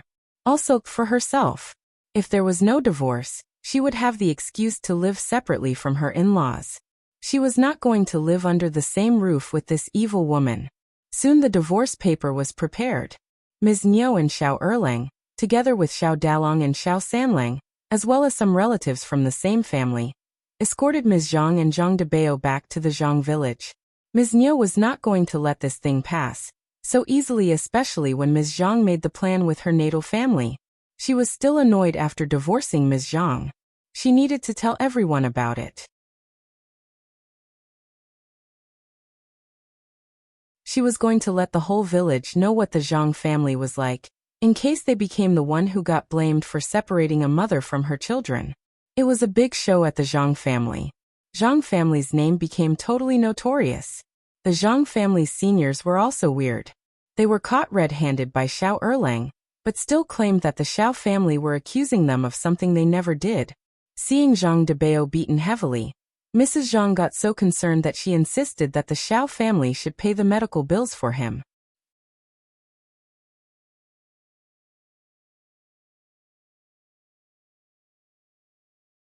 Chapter 709. Weird Family MS. Niu was so angry that she almost hit her. In the end, it was the land officer and elderly men from the Zhang village who came and suppressed the family, and sorted things out. As for Mrs. Zhang's claim that the Xiao family accused her son of something he did not do and how they looked down at them because Xiao Erlang had money, so he divorced her daughter, no one wanted to hear about it. Ms. Zhang gave birth to 2 children for Xiao Erlang, and he was not someone who just made a huge fortune. The Xiao family would not set her up if she had behaved well. The cousins from the Xiao family caught Zhang Debao red-handed with the money, and the Xiao family had accumulated the money from different places, which was witnessed by many people in the village. The money was for Ms. Zhang to deliver to the blackmailer. But Zhang Debao got all the money, so the truth was clear. Land officers and elderly men from the Zhang village felt ashamed, especially after Mrs. Zhang's words. Seeing that Zhang Debao could not escape the blame, Mrs. Zhang started to complain that the Xiao family were treating her daughter badly, and they could do whatever they wanted with that woman. Ms. Zhang would not be allowed to return home, and the Xiao family could take her back and deal with her in whichever way they wanted. Ms. Zhang was in tears. She kept begging Xiao Erlang and Ms. Niu for forgiveness. Xiao Erlang's heart turned soft, but Ms. Niu did not approve of that. This damned old woman had just cursed her and her son, and even wanted her to compensate them? She was not going to allow any of this to happen. Mrs. Zhang screamed loudly. "I don't care. I already married off my daughter. She is a part of your family now, not mine.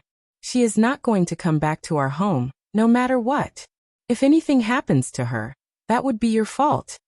Ms. Niu was furious by her shamelessness. She sneered. "So she is not part of your family? Then, why do you still need the money from her? Why not throw the money away?" That made many people laugh. Everyone knew clearly what the Zhang family was like, after all. Ms. Niu felt proud seeing people's reaction. "We have driven her out of our family, and we don't care if you take her back or not. You can do whatever you want with her." The Xiao family left, and Ms. Zhang got lectured by her mother. Some villagers could not stand it anymore. The land officer lectured the family, and told them to take Ms. Zhang back home. Finally, the crowd dispersed. As for what Ms. Zhang's life was like at the Zhang family, had nothing to do with the second section of the Xiao family. In Shouting Village, after Xiao Dalong went to the Zhang village with the second section of the family, Ms. Su went into labor. Xiao Xian and Yang Xiaoni both got anxious. Ms. Fong was experienced, and Ms. Su was having her 3rd child, so she did not have many special feelings. After the midwife came, Ms. Su soon gave birth to a son. Ms. Su had been well taken care of during pregnancy, and she was well fed too. So, the child was full term when he was born. He was chubby and lovely. Both Ms. Fong and Ms. Su were glad. The maids helped to carry the hot water, serve the chicken soup, and put everything in order. Yang Xiaoni and Xiao Xian did not really help much anyway. They were both quite distracted. Was it so easy to give birth to a baby?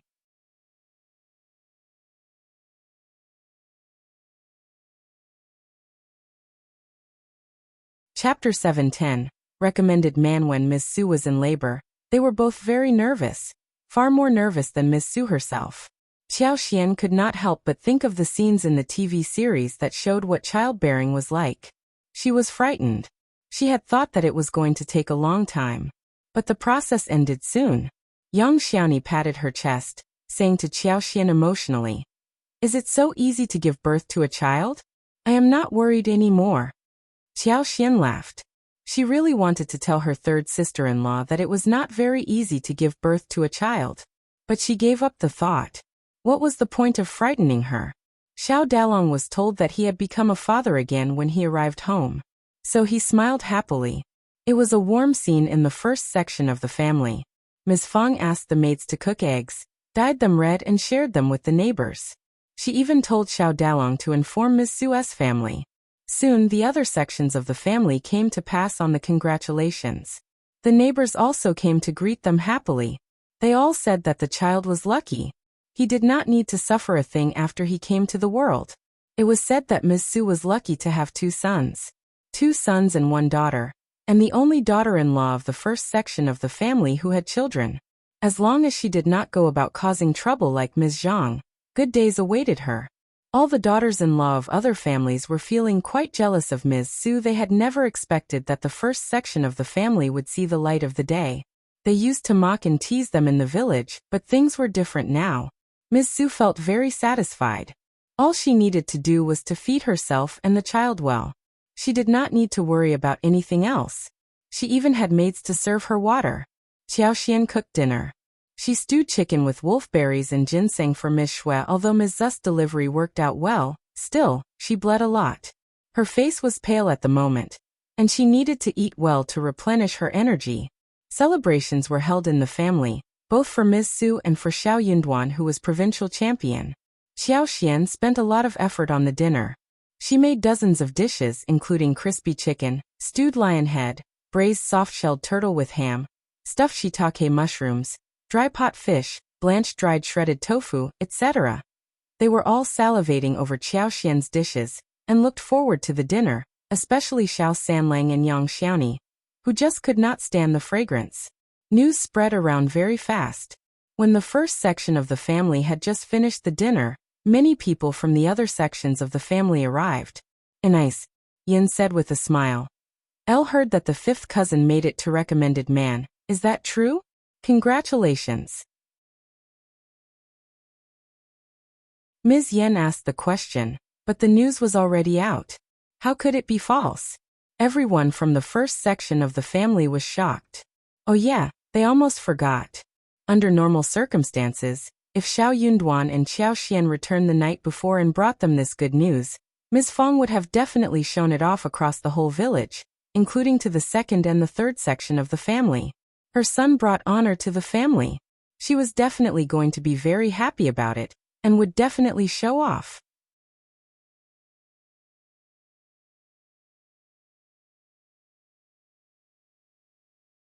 Chapter 711. No argument, but Xiao Xianwen went missing and Ms. Zhang, the culprit, was caught and driven out of the family. Then Ms. Su gave birth to the baby. Everything happened all together and distracted them. So everyone from the first section of the family forgot about this great news. They had not spread it out to anyone. This news came from the Yang village. Ms. Fong smiled. Yet it is true. Yunduan is ranked first in the exam. He is the provincial champion. I should have told you earlier, but one guess we all forgot about this since too many things were distracting us. Ms. Yen smiled brightly. That is fantastic. Congratulations, eldest aunt. 5th cousin has really boosted our family's name.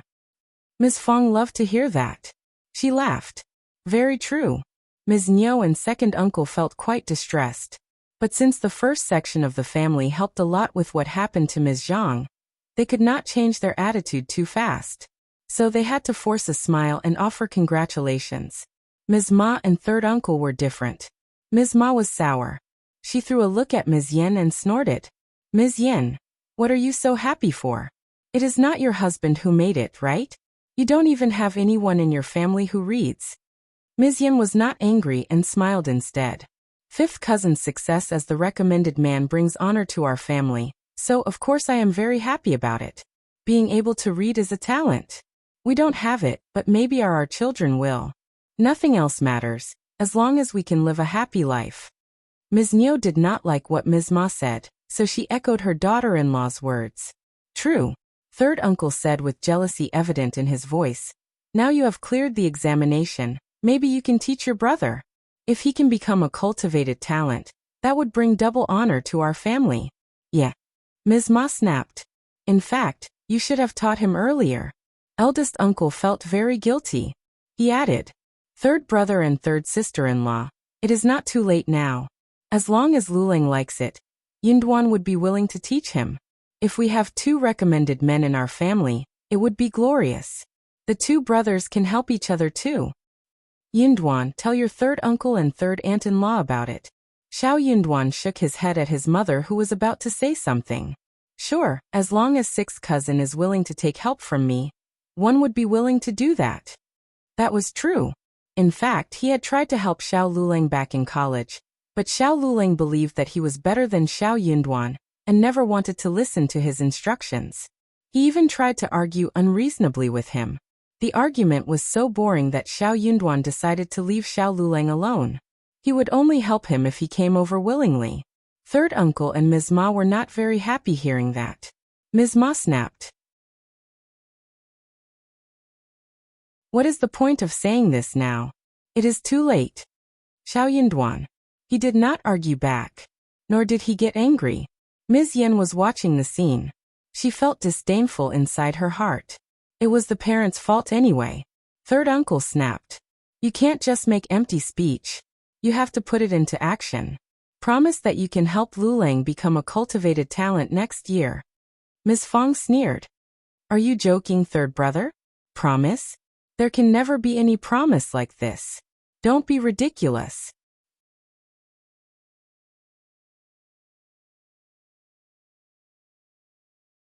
Chapter 7:12. Better be kind, Xiao Xian added. Third uncle, do you think the imperial examination is a joke? Even excellent masters can't make any promises, and you are asking my husband to make a promise? Anything can happen in the examination, so why do you think my husband can guarantee anything for you? Ms. Fong said. Exactly, stop talking nonsense if you know nothing. Ms. Fong had worried that if her son and Lulang, who studied together, both failed to make it to cultivated talent, the couple from the third section of the family might take out their frustration on them. However, she had not planned to argue back. But the couple's unreasonable behavior was becoming intolerable. Ms. Fong could not contain her anger any longer and sneered. I'll remember someone always boasting about how Lulang was smarter and better learned than my son, and always getting praised by the teacher. That same person claimed my son's studies were a waste of money. Now you blame my son for not teaching your son? Lulang never listened to my son before. You wouldn't even let my son teach yours. You said my son was arrogant and a bad influence on Lulang. You're all being ridiculous. Honestly, if you don't want to congratulate us, then don't. But mocking us serves no purpose. Xiao Xian managed to smile reassuringly at her mother-in-law. Don't feel mocked, Mom. My husband is already the provincial champion, and he's definitely going to participate in the spring examination. He'll become an advanced scholar soon enough. Ms. Fong beamed at her daughter-in-law's words. That's great news. Nis. Ma, however, was seething with jealousy. Becoming an advanced scholar isn't easy, you know. Don't count your chickens before they hatch. Xiao Xian shot back. We're not counting chickens, third aunt-in-law. We're speaking auspicious words. Or do you not want us to succeed? Ms. Fong couldn't resist a dig at her husband's family. Look, your brother won't even let his own son succeed. It's a shame, really. Eldest uncle, uncomfortable with the tension in the room, struggled to find the right words to say. Ms. Fang's lips curved into a sneer as third uncle expressed his dissatisfaction. Elder sister-in-law, don't try to turn us against each other. I just want someone from the Xiao family who can be successful. Our son studied with your son at the same school. He is not bad either. Why? Why didn't he make it? So I would like to ask you what is wrong with our son. Ms. Fong responded coolly. Oh, then you can ask him if you want to, but don't mock him. My son is a recommended man, and soon he will become an advanced scholar. By that time, he would be an officer, and you had better treat him nicely. Third uncle and Ms. Ma were left speechless, and their anger was mixed with fear. They knew that humiliating an officer was not a joke, and Ms. Fong was not one to take things lying down. Even second uncle and Ms. Nio's expressions changed, sensing the tension in the air. Ms. Fong dismissed them with a wave of her hand. It is getting late. You can go home if you don't have anything else to do here. As the two sections of the family left, they exchanged a look between themselves and parted their ways. Third uncle and his wife seethed with anger, while second uncle and Ms. Nio felt distressed. It was a bad day for them, while the first section of the family had two pieces of good news at the door, making the comparison all the more irritating.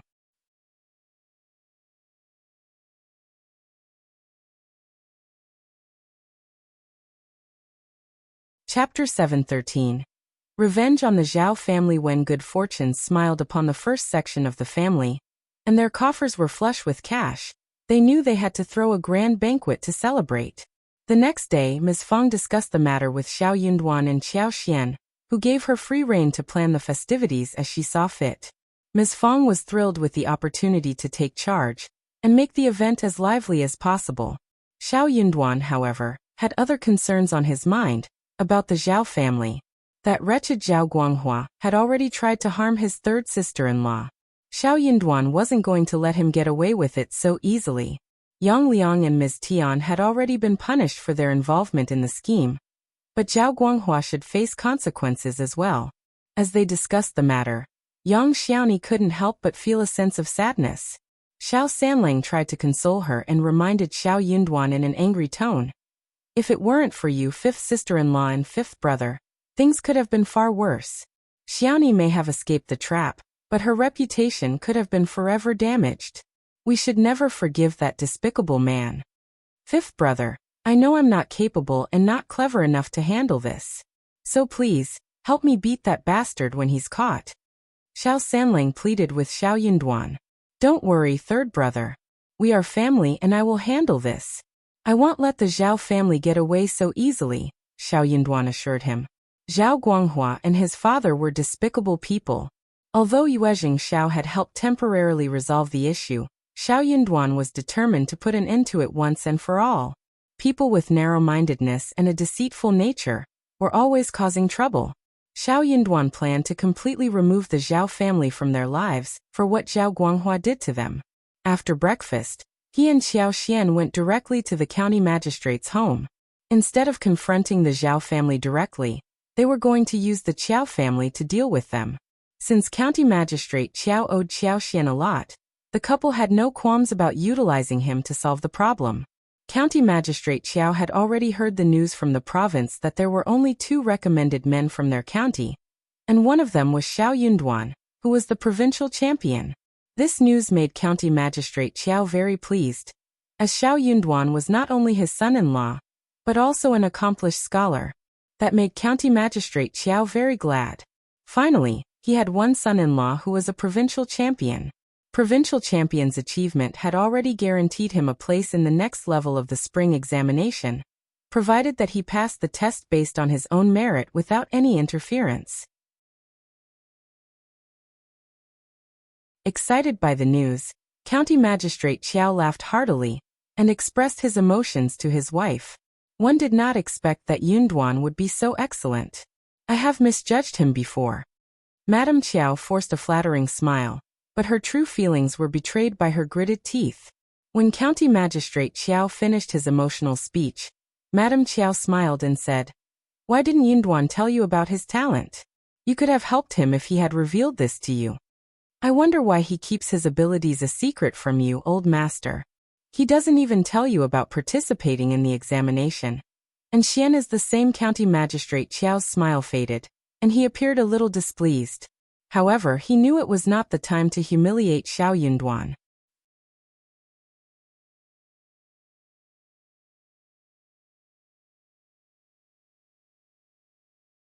Chapter 714. What if Xiao Yunduan had the dumb luck and made it to advanced scholar and ranked high again? What if he became recognized by some important figure in the capital? What if, well, you never knew. What if? He couldn't help feeling uncertain about his past treatment of Xiao Yunduan. He had never been kind to him. Now he could understand why Xiao Yunduan might have kept his talents hidden from him. It seemed perfectly reasonable that he would conceal such a secret. Thinking about these, County Magistrate Qiao suddenly felt less saddened. He spoke up. Let's not dwell on the past.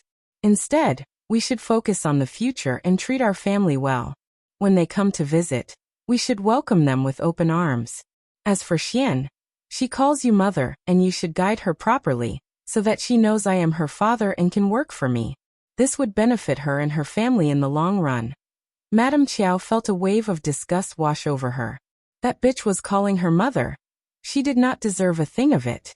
She had previously tried to sabotage her own marriage with a promising fiancé, but now Xiao Yunduan had become the provincial champion. What if? Just what if he went on to become the national champion as well? No, that seemed far-fetched. How could she even consider such a preposterous idea? Xiao Yinduan had no wealth to go further than this. The most he could do was to reach the level of advanced scholar. But even if he was an advanced scholar, that was still a blow on them. And her husband was paying attention to them now, which was totally unacceptable.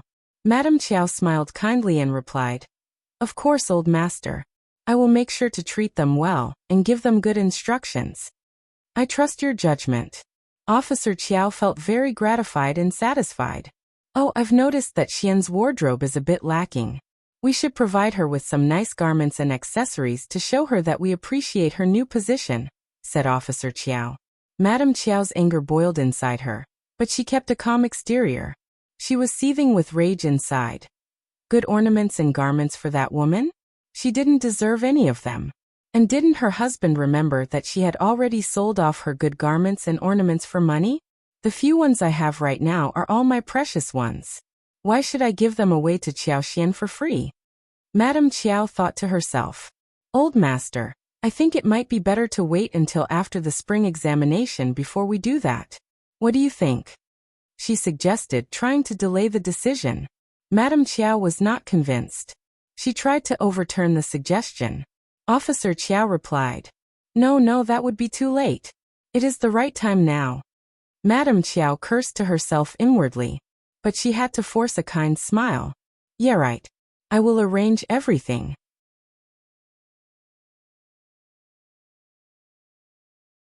"Okay," Officer Qiao smiled. "Elle will have our strategists spread the news and ask them to join us the day after tomorrow. You should get ready for the reception.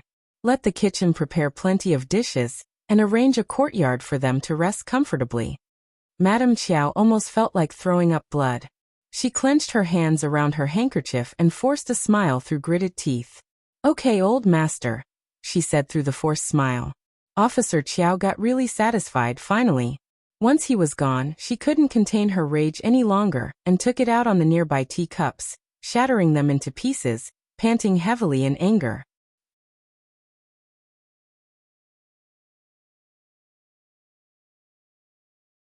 Chapter 7:15. Utter anger bitch. Auntie Ling expressed sympathy towards her mistress. Her mistress had apparently put in a lot of effort for nothing. "It's all right, Madame Qiao. There's still a lot more to come," Auntie Ling consoled her, asking the other maids to clean up the scattered items on the ground. "He's just a recommended man, not yet holding an official position. We don't know what he'll be like in the future. The old master is just pleased with him at the moment, and you can just comply with his orders for now. There's no need to let it upset you." Madame Qiao composed herself and let out a sarcastic laugh. "You're absolutely right. I was foolish to be upset. The old master is the real fool here. He treats a simpleton as a prized possession. How can someone so dull succeed in the future? He'll be overwhelmed by the distractions of the capital and fail his exams." "Madame Qiao, you are right," agreed Auntie Ling.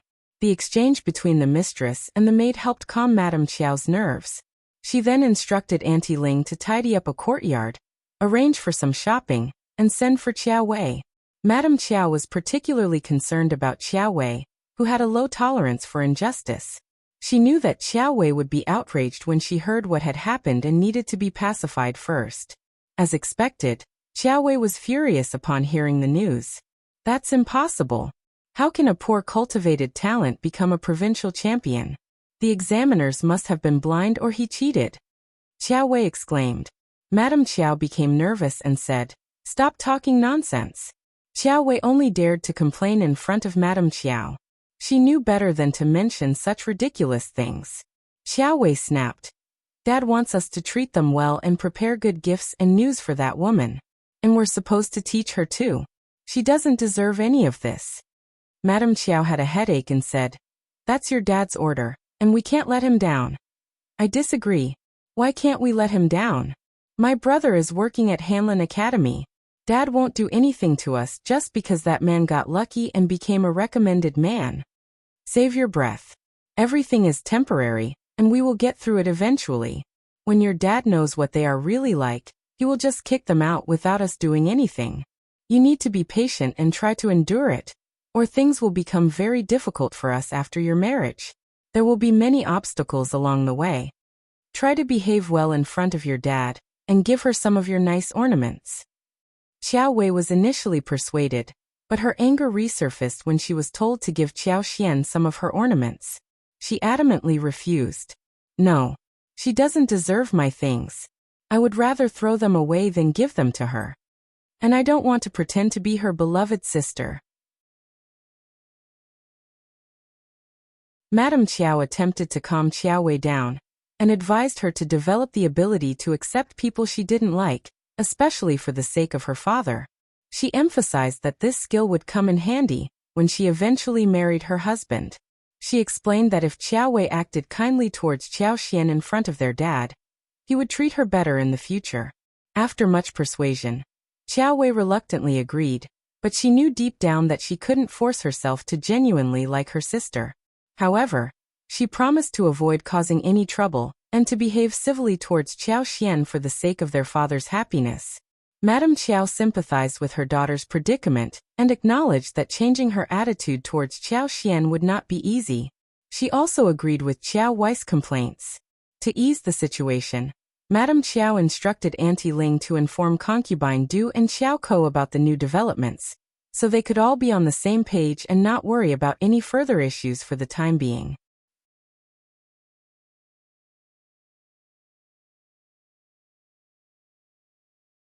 Chapter 7:16. No offense. Auntie Ling relayed Madame Qiao's message to concubine Du and Xiao Ko, who understood what was expected of them, to give Qiao Xian a hard time and mock her. Once Auntie Ling had left, the mother and the daughter exchanged an irritated glance between them. For one thing, they were very frustrated that Qiao Xian's husband had advanced to the next level, and even the old master had begun to take notice of them. Qiao Xian had suddenly become an important figure in the family. For another, they were frustrated that Madame Qiao was putting them in a difficult position by asking them to give Qiao Xian trouble. They were unsure if this would really impress the old master. However, they also knew that refusing to comply with Madame Qiao's wishes could have negative consequences for them. They depended on her for their livelihood, and they didn't want to risk falling out of her favor. It was a dilemma for them. But Madame Qiao had given them an order, and they couldn't just pretend to be sick to get out of it. Madame Qiao would not have accepted their absence. Mom, they're treating us like tools. Xiao Ko gritted her teeth, feeling a burning hatred for Madame Qiao and Qiao Wei that surpassed even her feelings towards Qiao Xian. She became even more determined to sabotage Qiao Wei's marriage. Concubine Du sneered in agreement. We're just like servants, tools for their entertainment. Xiao Ko cried. I am also Dad's daughter. Concubine Du let out a deep sigh of relief. So you have to find a good husband, and only in this way will you be able to overthrow the situation you are in now. So they knew they had to tread carefully around Madame Qiao for the time being.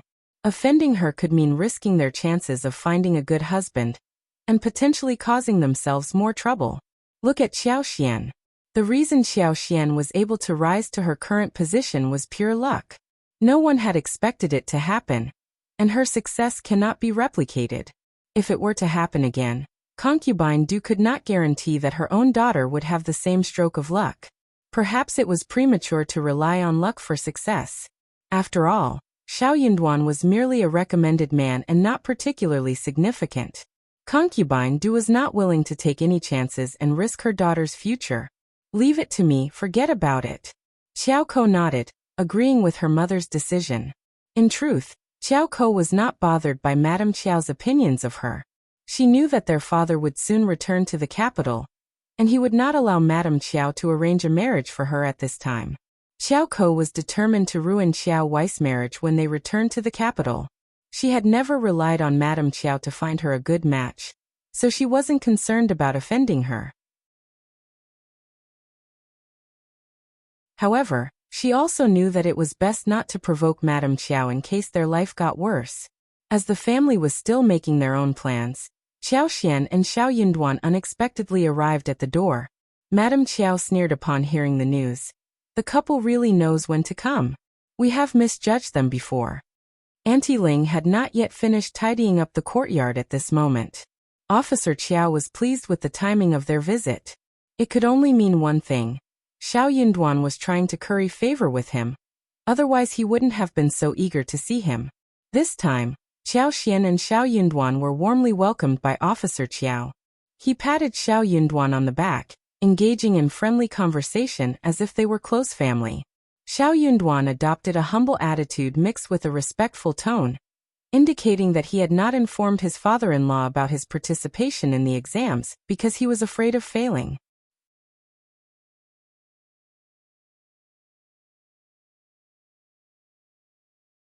Chapter 7:17. Problem Officer Qiao felt relieved and his happiness grew even more. Meanwhile, in the backyard, Madame Qiao received Xiao Xian along with Qiao Wei, Concubine Du and Xiao Ko. There was a subtle tension in the air. In the past, Concubine Du had constantly mocked Xiao Xian and looked down on her with disdain. But now the time was different. It was Qiao Wei who seemed the most annoyed, sitting stiffly in her chair with a neutral expression. Xiao Ko sat with her eyes lowered, lost in thought. Even Auntie Ling and the other servants were treating Xiao Xian with more respect and kindness than before. Xiao Xian couldn't help but think that power and status were truly practical. Her husband had only become a recommended man. Yet the Qiao family and the people in the village were treating her differently. Even those who they often socialized with were now more polite and cautious around her. Even the once arrogant members of the second and third sections of the family retreated slightly when they heard about Xiao Yunduan's potential future as an officer. It was no wonder that throughout history people had pursued power, and yet many lost themselves after obtaining it, falling deeper into the abyss. Xiao Yunduan remained calm and clear-minded, his gaze gentle and smiling as he looked at Xiao Xian. But she couldn't help but feel a bit confused about how long this gentleness would last. She felt that she should trust him, but she felt that she should always keep a clear mind as well. Madame Qiao said warm congratulations to her, emphasizing the importance of family, and encouraged Xiao Xian to visit often, especially since her husband was now part of the government, and would be mingling with different people, like ladies and important madams. She reassured Xiao Xian that she could always come to her for advice if she needed it. We are a family, and we should share the honor and humiliation together, and look into the future, Madame Qiao added. Xiao Xian replied politely and briefly, "Thank you." She made a mental note to distance herself from the family as soon as she could. She was going to find the opportunity to break up with them instead. Concubine Du spoke, showing a false smile. "Second miss, you are very lucky. You have married a recommended man. You should thank Madame Qiao for setting you up with such a great husband. You should definitely thank her and respect her." Xiao Xian smiled. "You are right, Concubine Du, don't feel jealous of me. Madame Qiao is always kind, and treats us equally. I am sure she will find a great marriage alliance for the third sister." Concubine Du, who had intended to just pretend, became annoyed hearing Xiao Xian's words. "You talk too much, second Mississippi." Xiao Ko sneered. "It's none of your business, Concubine Du." Xiao Xian maintained her innocence. "I am just speaking the truth." "Is there something wrong with that? I can stop if it bothers you." Madame Qiao shot Concubine Du a disapproving look, silently cursing her behavior. After laughing at Xiao Xian, Concubine Du found herself on the receiving end of her own words. Qiao Wei, unable to hold her tongue any longer, spoke up. "Concubine Du is right. You are quite talkative. Perhaps you've become arrogant? After all, your husband is just a recommended man, far removed from the true halls of power. Even if he does manage to advance, he'll likely be left to drift alone without anyone to help him. In a few years, no one will remember who he is."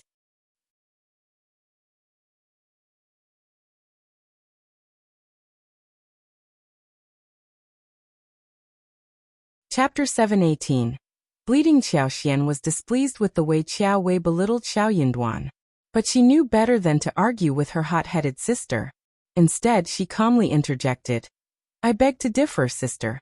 My husband is not just a recommended man, but also a provincial champion. The first one in the whole province. That is quite an achievement. My husband will have a great and promising future." Xiao Xian expressed her pride. Xiao Wei was visibly annoyed. "A promising future?" Xiao Xian interrupted her before she could finish. "You don't think so? That was what my father said about him just now." Xiao Wei. Indeed, he is young and talented, with a very promising future ahead of him, Madame Qiao said with a forced smile. Oh, and by the way, I have some beautiful garments and jewelry that I would like to give to you, Qiao Xian. She quickly motioned for Auntie Ling to bring them out. Despite her polite words, Madame Qiao's heart was heavy. She didn't really want to give any gifts to Qiao Xian, and had originally planned to buy some cheap ornaments from a street vendor. Dozens of liang for some exquisite ornaments and a few garments should be enough. However, Qiao Xian and Xiao Yunduan arrived unexpectedly, leaving Madame Qiao with no time to buy new items. Reluctantly, she had to go through her own collection of jewelry. She spent a long time picking out a large pearl hairpin and a green jade bracelet, which were worth more than 300 liang combined. The garments were silk with golden edges. When Auntie Ling arrived with the items, concubine Du, Qiao Ko, and Qiao Wei were all fuming with annoyance. How could Qiao Xian, a mere woman, be gifted with such items? She didn't even deserve the right to receive them. Concubine Du and Qiao Ko felt their hearts breaking. Even if they did not have such beautiful hairpins and bracelets, which should be worth more than a few hundred liang in total, even Madame Qiao and Qiao Wei had few such items. Concubine Du's most expensive golden bracelets with some rubies were not even worth 100 liang, and Madame Qiao had scraped them away from her later. Qiao Xian almost burst into laughter seeing this. So rare that Madame Qiao offered stuff to her. She was definitely going to take them. She would not wear them. She would put them away in her space and pawn them later for money. After all, she knew the true value of these ornaments, and it was not just a few hundred liang as she believed. She had more savings than all of these together. And she had many ornaments and garments too. She herself did a lot of shopping in the province. She had bought proper clothes and some exquisite ornaments. She put them away for collection so she could use them in the future. Moreover, First Madam had given her many other wonderful things. Those were genuinely precious and valuable. The ornaments with ruby and sapphire alone were worth 5,000 liang. The hairpins had pearls that were flawless and large as one huge longan fruit. What Madame Qiao offered were insignificant in comparison. Madame Qiao smiled as if she were giving Qiao Xian the best things ever, as she ordered Auntie Ling to deliver them to Qiao Xian. Qiao Xian thanked Madame Qiao and reached out for the items, accidentally revealing the emerald bracelet on her wrist. Madame Qiao's expression became tense and the others also noticed it, becoming uneasy. Concubine Du smiled and asked, "Second miss, did you acquire that bracelet on your own? It looks very valuable."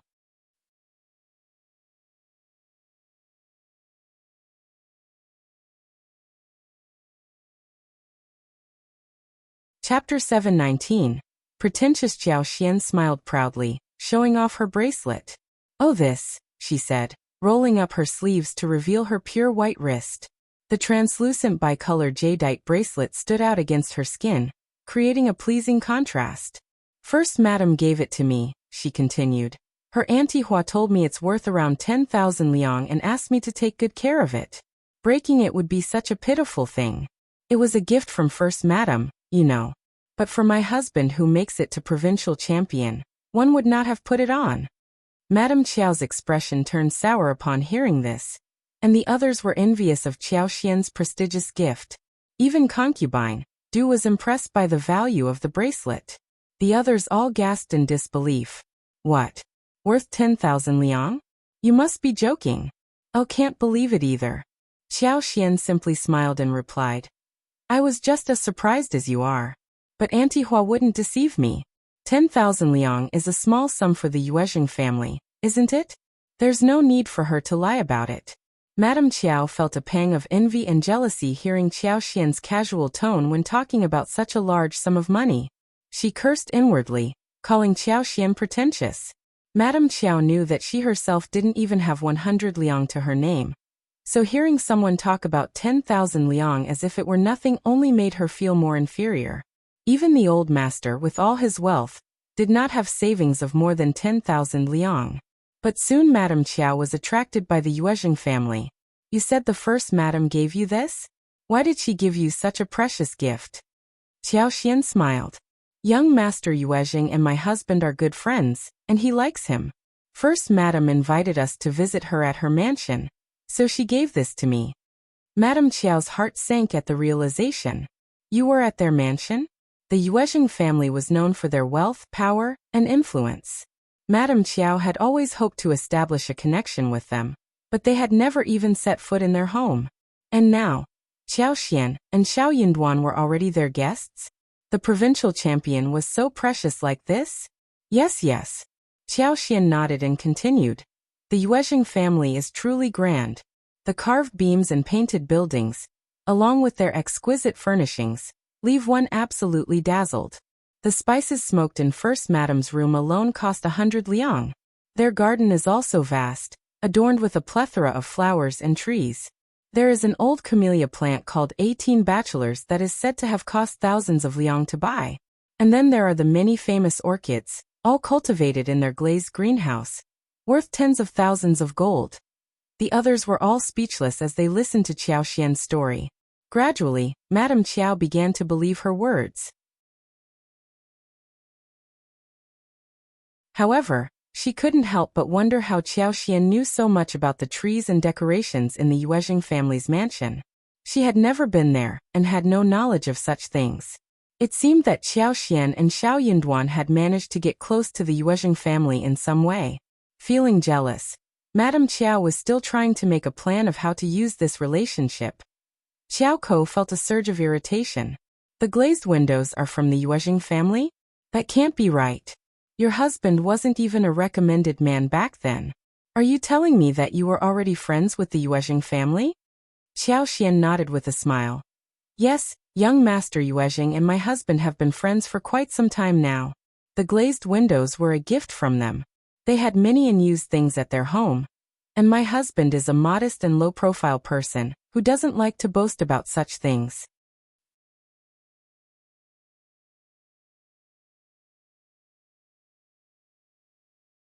Chapter 720. Madame Qiao's anger. My husband doesn't like to flaunt his connections. People who do that could never be true friends with young Master Yuezheng, Qiao Xian said. Xiao Ko felt as if her sister was indirectly criticizing her. Madame Qiao's jealousy continued to grow, and she could no longer remain calm. It was obvious that Xiao Xian and Xiao Yinduan had been friends with the Yuezheng family for quite some time. If only they had known about Xiao Yinduan's friendship with the Yuezheng family, they wouldn't have needed to worry about money at all. They used up all of their savings, and even forced wealthy people to lend them money, tarnishing their own reputation. At that time, they thought Xiao Yinduan was just a minor manager who couldn't even hold a conversation with young Master Yuezheng. Madame Qiao quickly dismissed Qiao Xian's story as bragging, believing that Xiao Yinduan must have been a nobody in young Master Yuezheng's eyes back then. She thought that the two only became closer after Xiao Yinduan became the provincial champion. Madame Qiao became increasingly annoyed. Was the title of provincial champion really that precious? Xiao Yinduan was just a man from a poor family, and after he became the provincial champion, he became so well received. And this woman Qiao Xian was also raised in status. Madame Qiao took a deep breath, feeling optimistic about the situation. She believed that they could benefit from the Yuezheng family and acquire some wealth before returning to the capital next year.